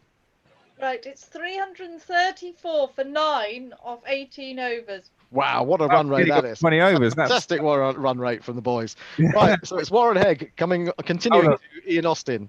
Got more tweets. Grubby's it. He says, fantastic fat fuck clash in progress. The fuck's doing about as well as Fred Titmus is expecting. It's very true. With 65 not out and counting, Ian Austin, fat, now has the highest individual score in the tournament, beating Chris Campbell. Well, he's been beaten by, so far, it's been overtaken by, what's his name? The other, Dwayne Leverop, who got 70. How many did Leverop get? 77. 77, yeah. Exactly. So he's on top of the list at the moment. What's Ian Austin on at the moment then? He's on 80. He's bypassed him now. Well, there you go. Fucking hell, he's passed him. Christ Squire says, no, not reading that. Torn, not gone, something. Christ Squire says, how many threes does Leverrock have to run before he no longer qualifies for the Fat 11? Oh, that's a good point. I think he may have lost about 3 stone out there today. He'll put it actually. Back on the tee, absolutely, yeah. I mean, there'll be some nice buns, I imagine. Well, the celebrity supporters of Hendo's team are all very delighted. They're all in attendance. We've got Billy Bunter, Chappy Checker, Fats Domino, Fat Boy Slim, and Fatima Whitbread. They're all here cheering on their... Nice. Especially Fatima. Right. Who's bowling to who? It's Hegg to Austin, I think. Teammates. Yep, former teammates. And it's a big appeal from Warren Hegg. This could be the end of the Fat Boys 11. Come on, Warren. Yay! Warren Hegg has taken his first wicket in first-class cricket. Goes up very quickly there, Hendo. And he's got rid of Ian Austin. I mean, there's going to be some, bragging rights there, isn't there, between the two Lancastrians. Ian Austin has gone for 80, the highest score in the tournament. But what a performance from the boy. And the fat lot of Use 11 have shown how remarkably poorly they are named with that wonderful performance that brought them in there. And what was it, only 334? 334, yeah. 334 is what Not Fred has to chase. And, well, you know, can you see it happening? Fred? Guaranteed bonus point for Hendo. Well, I hope so. I need it. So what happens? Do we actually take tea? No. Oh. Turn around. Really, your runs. I've cleared. I've got on my scorebook. It says 334 for 9, even though there's nobody there at all. So I don't know. Right. Can you give us a rundown of the scorecard, Annie? Can you get that up and we go through the? Yes. Is that on the Guerilla one, Henny? Yeah. Yeah. No, it'll change. When it switches over innings, it'll all do it. It's just because it's in a database, so it just needs the next entry for it all to change over. Okay. Does it switch over its innings, or do I? Yeah. I can't remember. All right. I think it should do. All right. Well, let's run through the scorecard if we can. Shazad got 12. Yep. Cosgrove 21. Oh, sorry. I'm just trying to find out how they were out. Yes, that would help. Oh, yes. Okay. Shazad caught Hegg bowled Rankin for 12. Cosgrove, LBW, Ian Salisbury for 21. W.G. Grace stumped Hegg, bowled Hamilton for 3. Armstrong bowled Salisbury for 18. Ranatunga, LBW, Salisbury for a duck. Got first ball, that was, wasn't it? It's golden duck, that one. Yeah. Golden duck. Patel caught Salisbury, bowled Cowdrey for 53. 53, Botham bowled Cowdrey for 40. 40. Cornwall bowled to Kerrigan for 16. Ian Austin, LBW Hegg for 80. Dwayne bowled Bill Athy for 77. And Hughes not out 6. Yeah, one blow for 6 from Hughes. Do we have bowling figures as well? Let's have a look. This will be fun. That'll have Fred smiling. Hang on. Particularly looking forward to Bill Athey's figures, even though he did pick up a wicket late on. I'm just trying to get them up. Sorry. Well, what you do that? Knackle says this match does not have official T20 status, but if it did, it would have smashed the highest innings total record with 278 for 3 by Afghanistan, scored against Ireland in Dehradun in February 2019. Thanks to Hazratullah's 162 off 62. We watched that, didn't we? I think we commentated on that. That was a cracking game. I think we did. Any more tweets out there from? No, that's the last tweets. We're all up to date with tweets. How many people watching us on YouTube today? I don't know. Oh, right. Okay. 2 people. Okay, that's good news. 2 people are watching us. Does anyone give a comment? 4 people are taking part and 2 people are watching. It's like when I go to jazz concerts at the Bull's Head. Got the bowling figures. Oh, right. Okay. Boyd ranking 2 overs, 37 for 1. Right. Hamilton 1 over, 17 1. 1 wicket. Salisbury 3 overs, 42, 3 wickets. Joe Denley 1 over, 24, no wickets. Simon Gerrigan 2 overs, 47, 1 wicket. Colin Cowdrey 3 overs, 50 for 2. Colin Cowdrey? Colin Cowdrey. He can fit in the other team. He might get into my team. Sorry. Bill Athey 4 overs, 70. 1 wicket. And Warren Hegg 2.1, 47 runs, 1 wicket. Excellent stuff. Yeah, pleased with Excellent that. Pleased with that. They stuck it well, and you know there was a little bit to improve before the next game, but I think they've played to their potential today. They played down to their potential. Yeah, I would say so. I think I might be getting a cup of tea. I don't know. I'm not 100% sure, but I'm looking hopefully towards the kitchen, and a cup of tea may be forthcoming. And I think we should crack on with the second innings. Yeah, I think we should, because time is getting on, and some of us have got lives. Yes. It hasn't updated. Oh, no. Yeah, I'm still 334 for 9 on here. Yeah, no, I know. You know? Hold on. Yes, but now if you try and select a batsman. Oh no. Technical problems. This is worrying. I'm hoping they're not going to abandon the game because of this. Yeah. No, they should. Well, Darrell Hare is very close to the stumps. He looks like he might be wanting to flick a bail off, but I don't know. He's tempted. His finger is triggering as we speak. It's very worrying. Very worrying times for the fat lot of Youth 11. Yeah, no, because you have to choose the openers. It's Jason Roy and Joe Denley. So now in the boxes, it'll allow you to choose the next team. Oh, okay. So just do that. And then you choose the bowler, and then you enter the scores, and it'll all switch over. Okay, let's see.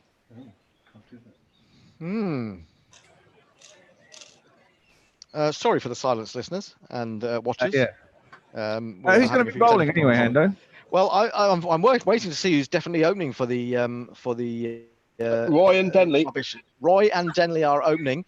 Well, we know that Roy doesn't. You know that Roy likes a lot of pace on the ball, so I am going to send some skidding leg breaks down from Captain Warwick Armstrong to open the bowling. Warwick Armstrong will open the bowling. He bowls leg breaks, in case you didn't know. Quick leg breaks.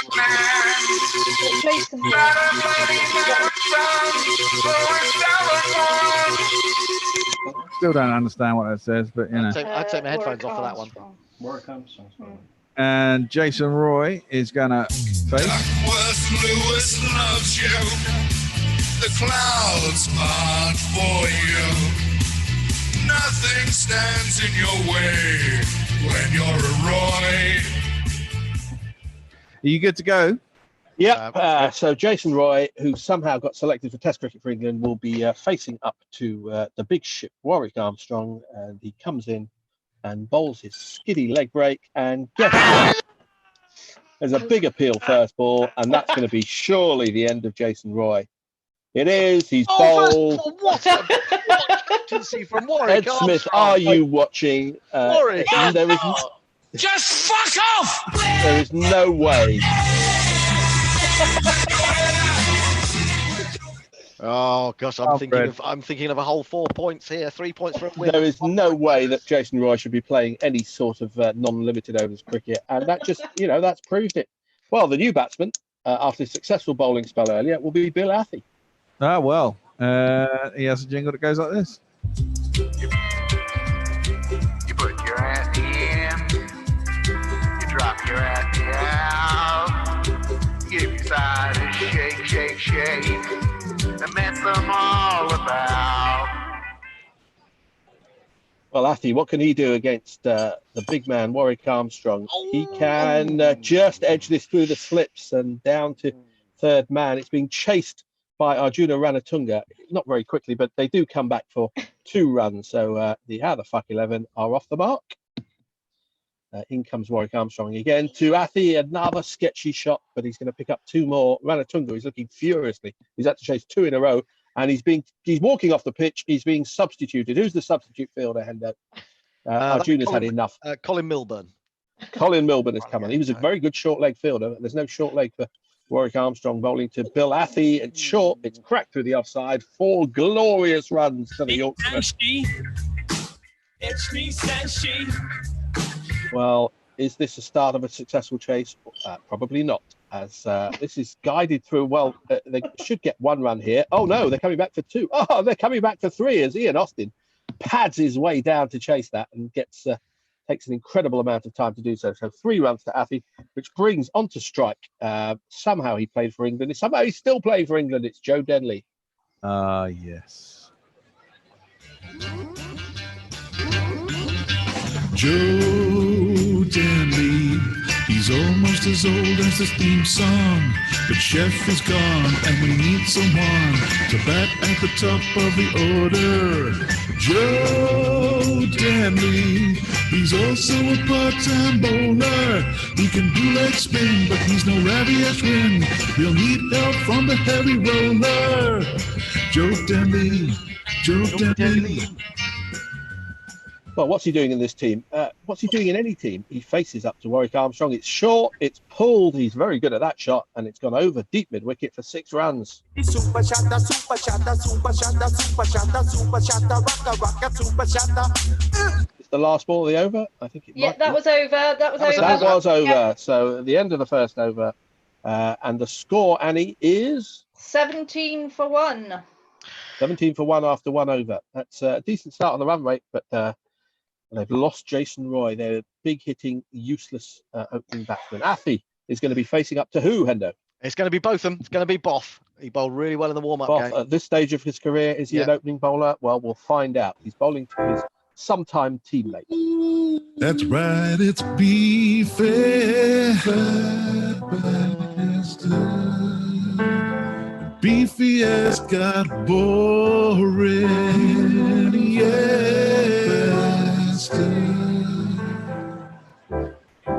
Well, the boring Beefy is bowling to the boring Bill Athy, and what can he do? Well, he can cream him through the covers for 4 runs. It's me, says she. It's me, says she. Botham is surely going to fox him with a full toss sooner or later. No, he just cuts this down to third man. And there is a fielder there. It's Raheem Cornwall. A single to Athy brings Denley back onto strike. He's never faced Botham before. What's he going to do? Up comes Botham. Bowls and just pushed through the cover gap.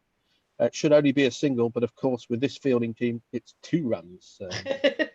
Denley is back on strike as Beefy saunters in, his paunch well ahead of the rest of him, into bowl to Joe Denley. What can he do? He can bowl a short ball, and Denley's whacked this through mid-wicket again. It's not good enough to go to the boundary, and the fielders all look at each other saying, who's going to run after it? And eventually Samit Patel drags himself out towards the boundary. They come back for 3 runs. So Athy on strike as Botham comes in to bowl to him. Sometime England teammate. Oh, and Botham has he wangled a wicket with a terrible delivery? It won't be the first time. Oh, he's overstepped. It's overstepped. It's endemic in this match after happening. After it happened 7 times in the first innings, or was it 8? 8, I think. 8. 8. So Botham is looking at the umpires as if to say, "Are you sure about that?" Well, the television cameras don't lie. As Athy faces up to both of them again, pushes them through mid-off, and they're going to come back for 2. How many balls left of this over, Annie? 1. 1. OCD, as we used to say in schools cricket. It meant there was 1 left in the over. Not sure why, but both in bowls. It's short, and it's pulled for 4 by Bill Athy. You can't bowl there to Athy. He said nobody ever, and that's the end of the second over. Annie. 1, 2, 3, 4. A few little tweets. We have she's allergic to nuts, anaphylactic. I don't know her name, John. That's from the car share, apparently. Messy J says, I'm having a glass of wine for each of you during the innings break. Thanks for that. That's quite Thanks for that, Messi. glass of wine in the innings Don't blame it on us, Jez. Yeah, I was going to say, Bharat Badshaw, locked in Dublin, says 334 is well enough. I'm confident victory is within grasp, especially if Mohammed Shahzad has a bowl again. Jeff Perkins says 6 incontinence and 3 bowels. I don't know what that means. Sequentially or simultaneously? And which drop did you match with each gorilla? Well, Shahzad probably won't be bowling because I think there's a fatwa out of him. And Cross the Quiet rightly says that's art mirroring life or some such. Roy bowled for naught. What else would you expect? It's true. It's very realistic, this game. Yeah, very absolutely. realistic. Well, who's going to be bowling, Hendo? Well, is that the end of the second over now? We're into the third over. Yeah. Well, we're going to stick with Warwick Armstrong. He's going to stick with himself. What's the score, Annie, at the end of 2 overs, please? 34 for 1. Oh, they're up there. 301 to win. 17 runs and over. 301 to win. Warwick Armstrong into Joe Denley. And this is 2 full, and Denley creams this blue mid off. Why can't he do this in real cricket? That's 4 runs. 1, 2, 3, 4. Warwick Armstrong looks around and comes in again to bowl, and this is placed quite nicely. 2 quick runners between the wickets, Denley and Athy, and they're going to make 3 out of that. They probably was just well, it should have been a single, but with this fielding team, this well-rounded fielding team, that's 3 runs, and it's going to be 3 more as Patel and Cole will look at each other and vie with each other to not chase that to the boundary. So 3 more runs to Denley brings Athy onto strike. What can Warwick Armstrong do to Bill Athy? Not very much. It's a full ball, and it's placed nicely through backward point for 2 runs by Bill Athy. Quick between balls is Warwick Armstrong, belying a man of his 22 stone. Oh, there's an appeal. There's an appeal. Has he overstepped? Is it going to be out? What's the third umpire say? Yeah, he's out. got He's it. LBW. Athy has gone, and a wicket for the big ship. You or not? What have you got? 2, 3. 43 for 2. Okay, I got gone. As well, that'll do. But Well, who's coming in at number 4? It's John Stevenson, and why he played for England, God only knows. He wasn't even a really good county player, but well, he played 1 Test match, and sorry, no, he played 5. was he on? No, sorry. LBW. Stevenson was frankly underwhelming. No, I made a right mess. Well, Wikipedia says about John Stevenson that the cricket writer Colin Bateman commented on Stevenson's Test match selection. He says by the time Stevenson was picked in 1989, England's selection policy resembled one of those bingo machines in which numbered balls are blown up a tube at random. That tells you all you need to know about John Stevenson, but he's going to be facing the big ship, Warwick Armstrong. And let's see what What's that? Oh, no, it still hasn't moved. Oh, all right. The man of the establishment, the MCC's representative, John Stevenson. Where's the bear gone? I'm here. I'm just looking at Annie. Are you ready to go? I'm ready. Okay, cool. How many balls left in the over? 2 balls left for the over. Let's see what Stevenson can do. Not very much because he's shit. Is this too high? No, it's bowled him. Yeah, it can't be too high if it's bowled him. And John Stevenson's ignominious career is encapsulated in that delivery. Well, I have to say, I have to say, what a wonderful piece of captaincy from Warwick Armstrong to keep himself going. He's steaming on his the big ship. Well, it's going to be captain to captain now as Cowdrey drags himself to the middle, wondering what on earth is going on out there. It was a bit like his real captaincy debut, actually, for him. When not only he wondered what on earth was going on, but everybody else wondered that as well. I'm calling it Chris.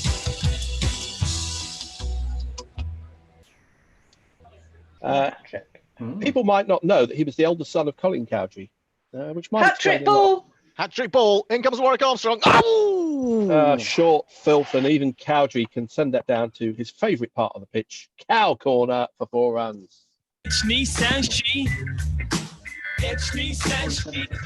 How many more balls left this over? That's it. That's the over. 47 for 3. Over. So at the end of a successful 2-wicket over for Warwick Armstrong. And the score, please, is 47 for 3. 47 for 3. I'm on fat boys. Can these 2 men of Kent rescue this innings? And the answer is no. But we'll see exactly how they can't, as Hendo tells us who's going to bowl the 4th over. Ian Terrence is continuing. IT Botham. Yeah. He's going to be bowling to Denley, and it's short, it's filth. Even Denley can't miss that one. 6 runs over deep mid wicket. Ooh. Sweet Jesus, won't go over the line. Botham's looking flabbergasted as how that was sent so far. But Denley faces up again. He's got a jaunty smile on his face, and as usual, that presages disaster as Botham has gone. Oh, he's overstepped. You cannot overstep. You cannot overstep. Over the line! Huh? Sorry, Smokey, you were over the line. Yeah. Or you could play that jingle instead of "You Cannot Overstep." Yeah, after I set it up. But Botham is looking furious now. He's chewing the fat with the umpire. He's saying, "I didn't overstep that time," but umpire Murray Erasmus, who's really the home umpire for this fat team, is unmoved as Botham comes in again. Bowls to Denley. Oh, there's another appeal. There's another appeal. What's the 3rd umpire going to say? Yes! Stump. Mohammed Shahzad, that must have hit his pads, rebounded onto the stumps. It's the only way Shahzad's going to take the stumping, but Denley, true to form, has flattered to deceive, and he's now gone. And take a hike right out of here. Your history. Your history. No good for me. No good for me. Your history. Nah, nah, nah, nah. Denley makes his way back to the pavilion looking entirely perplexed, as so many of Ian Botham's test victims did. But is that going to be a change of fortune for the How the Fuck 11? No, because coming to the crease is Gavin Hamilton. Hey.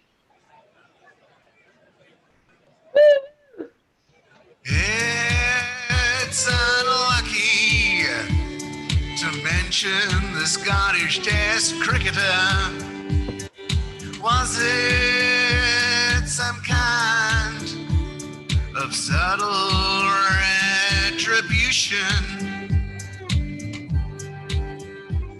Well, a change of luck for Macbeth Hamilton would be to score some runs and take some wickets. So let's see what we can do as Botham comes in and bowls to him. And, that's timed nicely for a single. No, it's 2. No, it's 3. 3 runs to Gavin Hamilton. He's off the mark, and he's even more delightedly, he's given the strike away. So Cowdrey faces up to Botham. They're sure they played against each other many times, and there was only one appeal, waiting for Rudy Kurtzen's finger. Bowled him! They don't need his finger because he's been bowled. That is the end of the cow. He's off to the glue factory, and the Who the Fuck 11 are in dis-a-fucking-ray.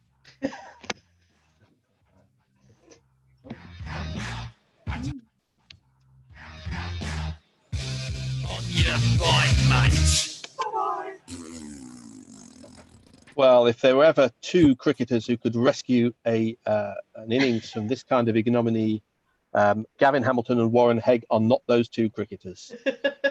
But Hegg strides to the crease, fresh from his longest bowling stint of his career, probably even in the nets. And let's hear his jingle. Most always the bridesmaid, and rarely the keeper. Heggers can't be choosers.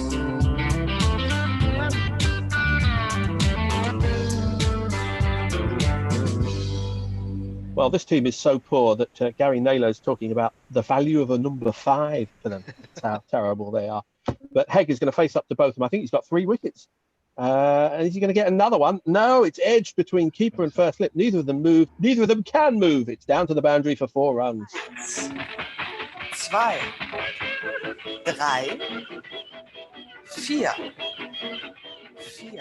Oh, well, WG Grace at first slip and Mohammad Shahzad look at each other. But that's as far as it gets, as both of them in again.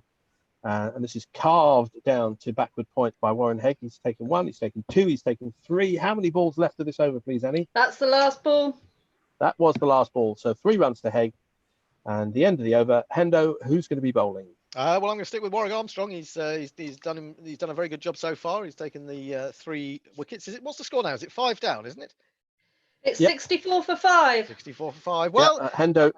I mean, think about it, Fred. I mean, my boys were 55 for 5 at one point, so it's not all lost for the how the fuck do they play for England? That's true, but you have a good team, and I have Gavin Hamilton and Warren Hegg batting. That is true. That is true.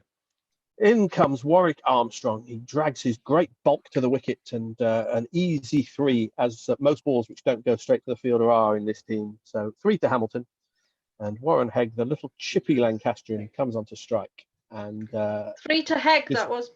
Oh, that was 3 to Hegg. Okay, so this is Hamilton drops this as his feet, and nobody bothers to go for it, so they come through for 2 runs. You can't be asked to move. No. Warwick Armstrong looking furious, comes up, bowls to Hamilton. There's a shout. There's a shout. And what's the umpire going to say? Yes! A little thin nick through to Mohammad Shahzad. It didn't move very far, otherwise Shahzad wouldn't have caught it. And that is the end of the Scottish useless middle order all-rounder. On your fight, mate. Well, when you're picking a team like this, you could obviously go for the people with the worst figures, the worst batting average and bowling average. But I wanted to put a little personal touch. People that I thought were shit, even other people thought they were okay. And the very highest on that list is the new batsman. It's Ashley Giles. Argyle in his name than there ever was in his bowling. Ashley to Ashley and bust to bust.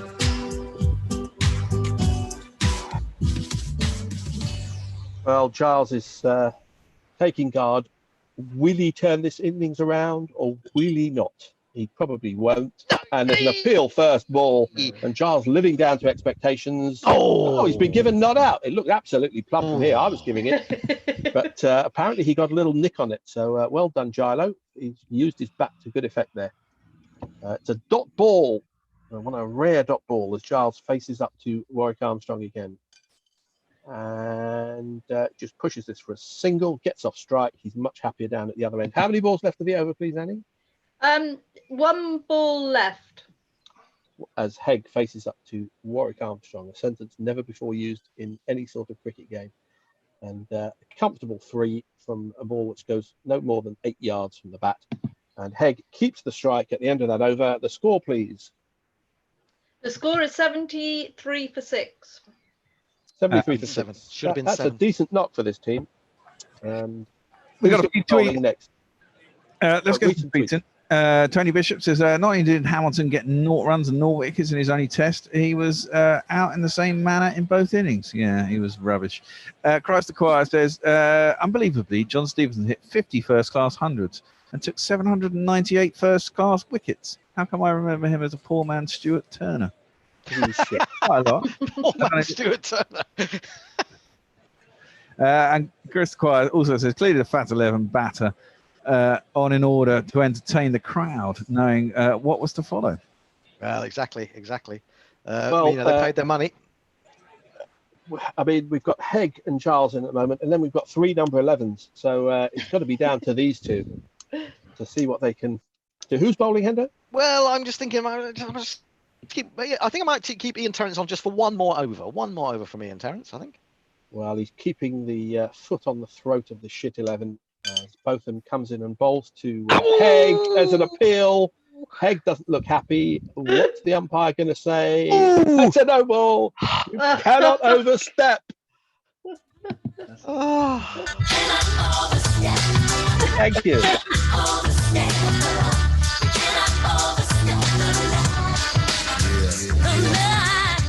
I think Ian Terrence. Well, this is like. He's rivaling Kerrigan, isn't he, for his This is like when John McEnroe bounced the ball on the machine at Wimbledon all those years ago. There may be something wrong with the technology that so many no balls have been discovered. But must be. Anyway, in comes Botham again. It's happened to him. He's beaten the bat again. What does the umpire say? No, no, that's not out. Botham was celebrating. It was a celeb appeal. He was off to shake bellies with the slip fielders. But no, not out, says the umpire, and Hegg on strike again. Let's see what he does to the second legal delivery of the over. He takes a single, he gets off strike. Very wise. Unfortunately for his team, though, it brings Ashley Giles onto strike. And both of them will be bowling to him. Let's see what happens. 2 runs to Gilo off the inside edge, of course, down to long leg. And both of them in again to him. It's short, it's wide. He goes back to cut, gets a top edge over the slips and down to the untenanted third man boundary for one of these. 1, 2, 3, 4. Both of them looking furious, especially since he was denied his tee by the quick turnaround. It's another 4 for Giles. It's another top edge. He's never middled one in his life, and that's over. Wicketkeeper's head for 4. Could ask for more. The number of the day is 4. Getting smashed by these two. I mean, you know, Botham's career. Oh, it's short. It's pulled. It's top edge. It's going to be caught very comfortably at long leg by Ian Austin. No, he's pushed it over the boundary for 6. He not only dropped that, he slapped it 10 yards behind him for 6 runs. Rubbish. Dear, oh dear. Is that the end of the over? That's over. That's over. That is the over, and What's both of them the looking furiously at the umpire, at the fielders, and everybody. It's 91 for 6. Ooh. 91.6, probably a good radio station there somewhere. As Hegg will be facing up to a change bowler, surely a change now. Warwick Armstrong can hardly walk. He's bowled well, we're going to bring on a bit of real raw pace with none other than Merv the Swerve. I thought it was Samet. Okay. Mr. Hughes, thanks for joining us. Can you tell me what you think of Mike Atherton? Asswipe. Okay. Eddie Hemming? Asswipe. Martin Moxon? Who? Ian Botham? Fucking asswipe. Devon Malcolm? Pretty good bloke, actually. Right. Well, I believe Warren Hegg is on strike, and the only times the words raw pace and Merv Hughes have been used in the same sentence was somebody going, he's not exactly got any raw pace, has he? Heggy can do. Raw moustache. The big Victorian, short, wide, crap 4. It's me, says she. It's me, says she. Terrible start there from Merv, and the next ball is just guided down to the man at third man for a comfortable 3. It went straight to him as well. Slow ran a field. Gilo faces up to it's short, it's crap, it's slapped over mid-wicket. Not even Ashley Giles is going to miss out on that one. 6 runs. Top edge. Yeah, smack it in the air. Legs moving side to side. Smack it in the air. Well, Merv has bought 400 Australians with him, and they're sitting at long leg to cheer him, and they're looking shamefacedly now, and they're all in the same t-shirts as he comes in again to bowl, and that's edged past the keepers who didn't move for it, and they take a single. So 1 more to Giles. Warren Hegg. Chippy little keeper. Oh, it's an odd delivery there, but he still found a gap at mid-wicket, and they're going to take 3 runs. This is a very successful over for the Who the Fuck 11, and Merv does not know where to put himself. I could suggest a few places. 1 to come. Sorry, I thought that was a single and then it was actually a 3, so I'm just putting that in now. I've got 2 to come. Okay, fine. I'm not counting. 1 to come. Giles on 1 to come. Last ball of the over. Short, wide, 4 filth, and Merv Hughes has bowled one of the worst overs that has ever disgraced his not very illustrious career. Can we have the score, please, at the end of the over? Yeah, 112. 112 for 6. Dangerous partnership this. I'm going to take Ian Botham off. I'm going to rest Botham. He's been overstepping the mark too much. I can't see him. And I'm going to bring into the attack Dwayne Leverock, left arm around the wicket. Well, he's going to have to come so far around umpire Erasmus.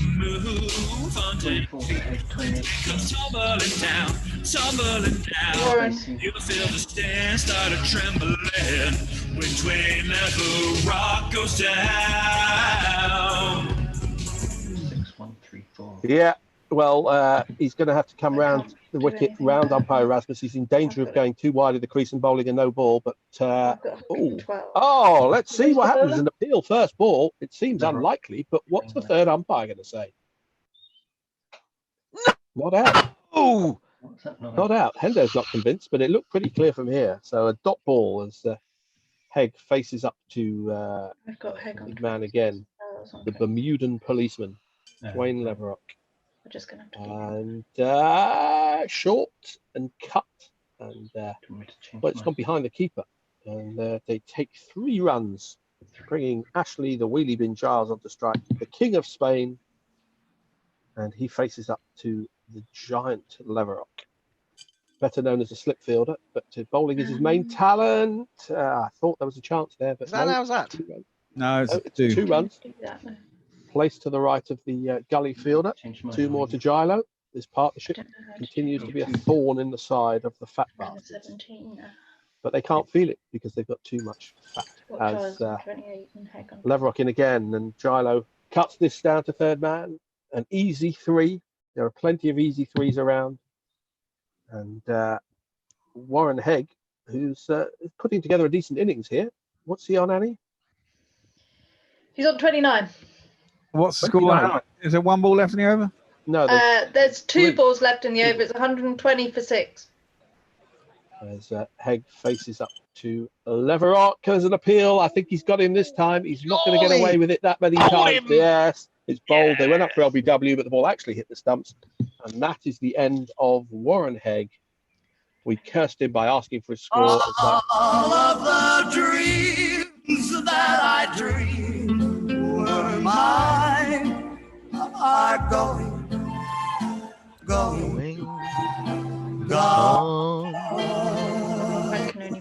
Well, every club cricketer knows when you ask what you're on, you're going to get out next ball. And if this team can be classed as anything, then they're certainly club cricketers. The end of Warren Hegg, and we're into the tailest of the tail. Ian Salisbury, if he scores as many runs as he conceded, they're in with a chance, but he won't. Stop being shit. That was his jingle, as we decided. Yeah, no chance of that happening. So Salisbury's going to face up to Rafi in Cornwall. No, Leverock. Leverock, rather. Sorry. Leverock. 1 ball left. Remember which one? 1 ball left in the over. What can Ian Salisbury do? Nothing. Oh, he can hit a 4. It's an inside edge between the past the leg stump. Shazad didn't bother to dive, even though it went about 4 inches to his left. And it's down to the boundary for 4 runs. Yeah. End of the over. What's the score, please, Annie? 124 for 7. 211 needed to win. I'm going to whip the arsewipe out of the attack immediately after that appalling first over from the Australian. And I'm going to bring on none other than very occasional bowler, W.G. Grace. Ooh. It's not an occasional bowler.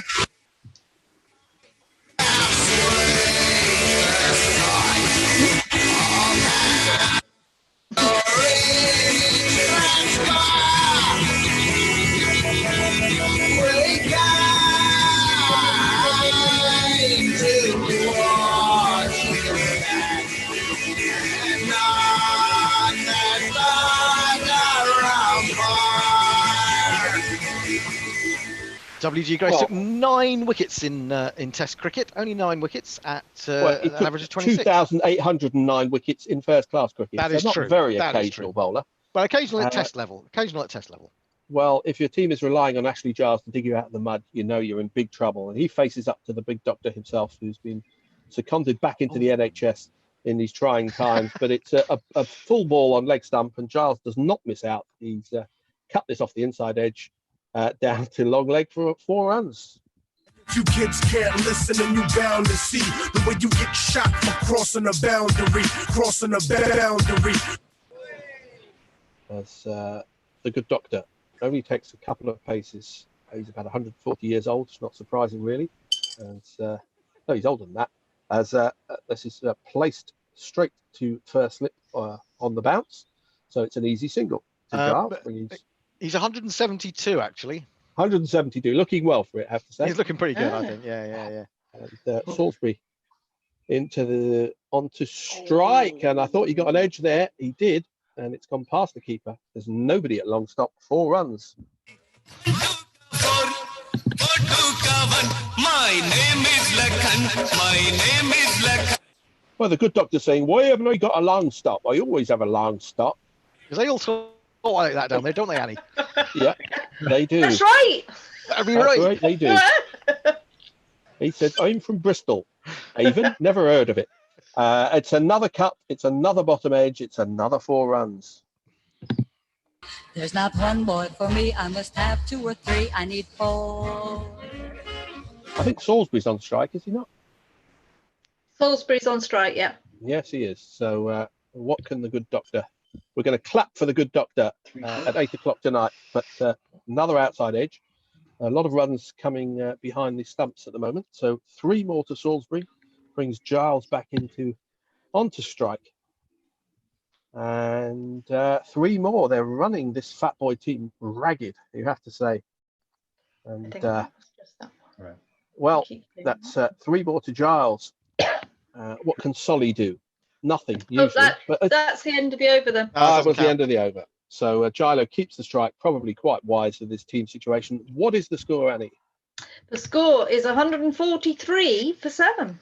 And how many do they need to win? They got to get 335. 190. Say it's 190.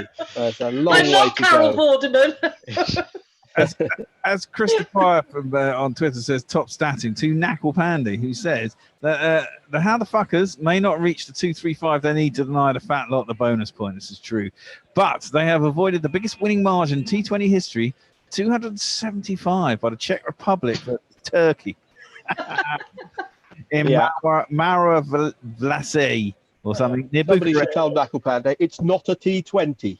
No, it's not. Mainly in August 2009. It's true. But it plays out kind of like a T20. Who's bowling? And well, I'm taking. Who did I have on? I had Dwayne Leverock, didn't I? I keep faith to Dwayne Leverock.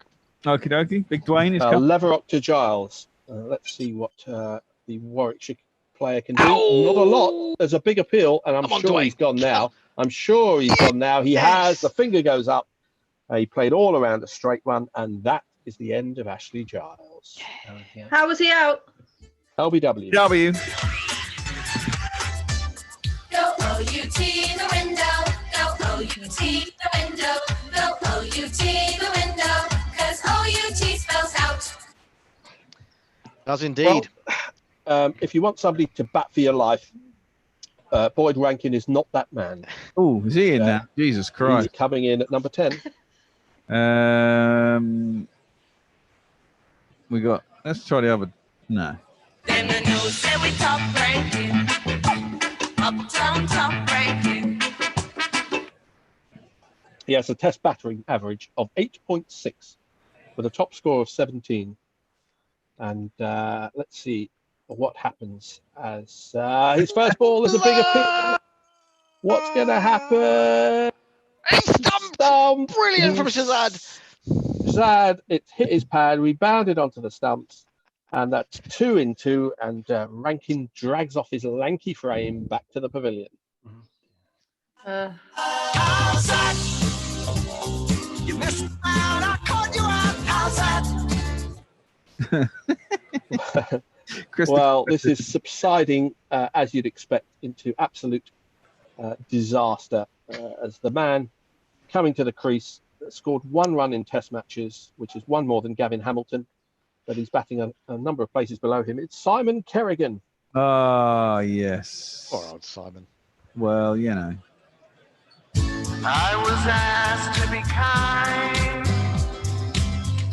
when writing this jingle. At the selectors being kinder, they'd have shot him. They would. It's true. And he's on a hat trick. Dwayne.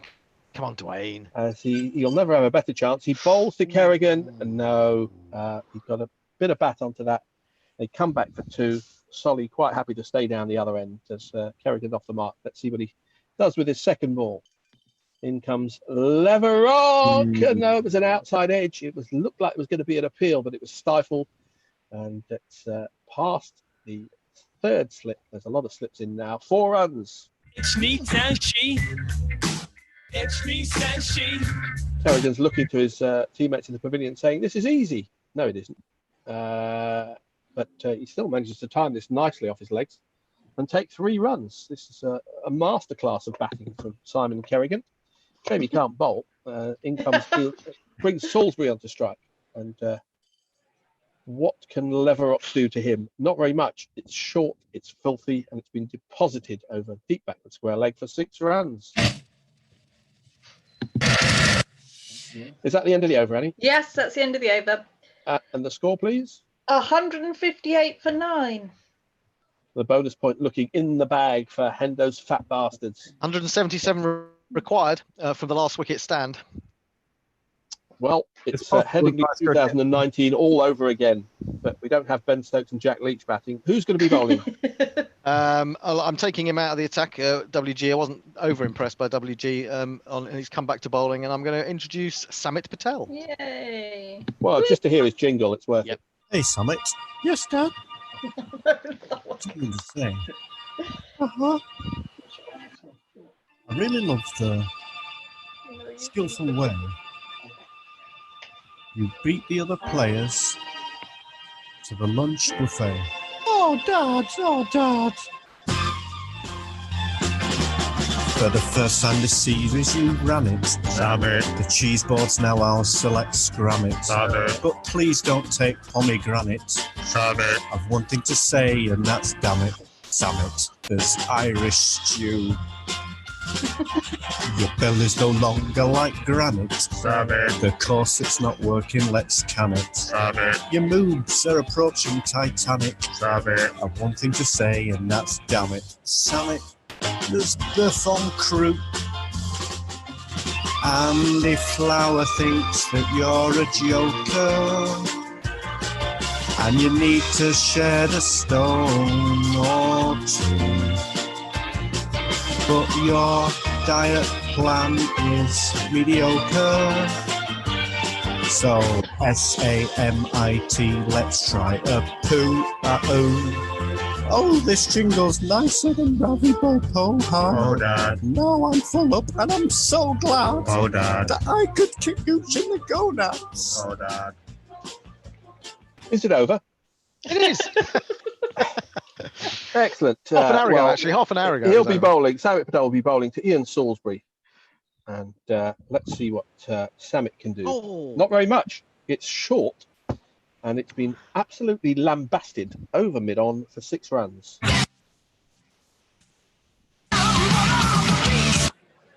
If you play for long enough, you get vaguely competent. Even Ian Salisbury, as the next ball is short and cut.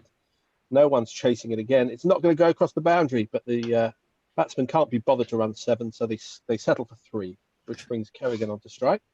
No, this brings Salisbury onto strike. That was. Is it? Okay. Yep. So Solly facing up to can't remember who's bowling. It's Samit. Yeah. It's an appeal, and that's the innings. That is the game, and that is the bonus point. Bold. Yay. The innings, the ignominious innings of the How the Fuck 11 is over, and the fat bastards have won this game by a country mile. Well, it looked a mismatch on paper, I have to say. You know, the fat boys were bound to come good once we got their big names back in, like Dwayne Leverock and Raheem. They're all big names. Big names and big bodies and big parts. I think it's you know, it's inevitable. I mean, it's only really they've only been sort of hamstrung by having Gary in charge for one game. That's the problem. Anyway, Fred, I guess that's going to make it very difficult for you to qualify for the semi-finals, isn't it? Yeah, you'd think so. And Chris Cowdery, you know, questions are being asked about his captaincy, not for the first time in his career. And it's possible we may see a number of changes before the next game. I have a feeling that, as well as terrible play on the pitch, I think there's a lot of dissension in the ranks, and we might see changes. Who knows? Do you think we might see 4 captains in this tournament, even if you only play 3 matches? Well, it'll be difficult, but well, let's see what we can do. Ed Giddins thinks he's in with a chance, but if he can get Bale before the next game, then simmer down, Fred. Simmer down, Fred. We may. Anyway, let's run through the scorecard then. Let's have a laugh, if we possibly can. We've had a couple of laughs. Let's have an even bigger one. Jason Roy was bowled Armstrong for a duck. Yay. Joe Denley was stumped Shazad off Botham for 21. Athy was LBW Warwick Armstrong for 27. Stevenson was bowled Armstrong for a duck. Good duck. Yep. Cowdery was bowled Botham for 4. Hamilton caught Shazad and bowled Armstrong for 5. Warren Hegg bowled Dwayne for 29. Giles LBW by Dwayne for 39, your top scorer. Ian Salisbury bowled Patel for 21. Boyd Rankin stumped Shazad for first ball duck, and Kerrigan not out 18. Great stuff from Simon Kerrigan at the end. He might force his way back into the how the fuck do they get in that in 11 before long. What about the bowling figures? We've got some bowling figures. Yeah, Warren Armstrong 3 overs 39 for 4 wicket. Excellent. Not bad. Ian Botham 3 overs 52 2 wickets. Merv Hughes 1 over 21 no wickets. He's Australian, it's fine. Dwayne 2 overs 27 3 wickets. WG Grace 1 over 19 no wickets, and Patel 0.3 overs 9 runs 1 wicket. Well, amazing all-round performance by Dwayne Leverock of Bermuda today. I mean, I think he is the man who will be handed the Mother Cricket cable knit sweater until the next game. He's the leader at this stage of the tournament. Dwayne Leverock, wonderful performance from him. I will be getting in touch with the Bermuda papers to make sure that everyone in Bermuda knows all about that, how well Dwayne Leverock does in dice cricket. That's about it, I think, isn't it? Unless last few tweets. Durban Oak correctly suggested this will be a record loss. That was 5 minutes ago. Chris Acquire says, don't want to depress you, but the crowd is down from a high of 9 to 7. The supporter of the How the Fuck 11 has finally decided the game's up. That was before the final wicket went. Tony Bishop said that Telstra tended to wag in his competition. They didn't today. And Pirate Badger was our last man. He said, never had any doubt about the fat lads. Well played, onwards and upwards. Thank you and good night. And that's our cue, I say, to say thank you and good night from us too, I guess. Well, it is, except to say that we'll be back on Saturday for the next game. Check your schedule for that, all 9 of you. Make sure you come back. Of course, if you are a supporter of How the Fuck Do They Get Into the England 11, you probably won't want to hear much more about this tournament, but do join us again on Saturday when I think Grubby will be back in action with the Weave O'Shaughnessy 11.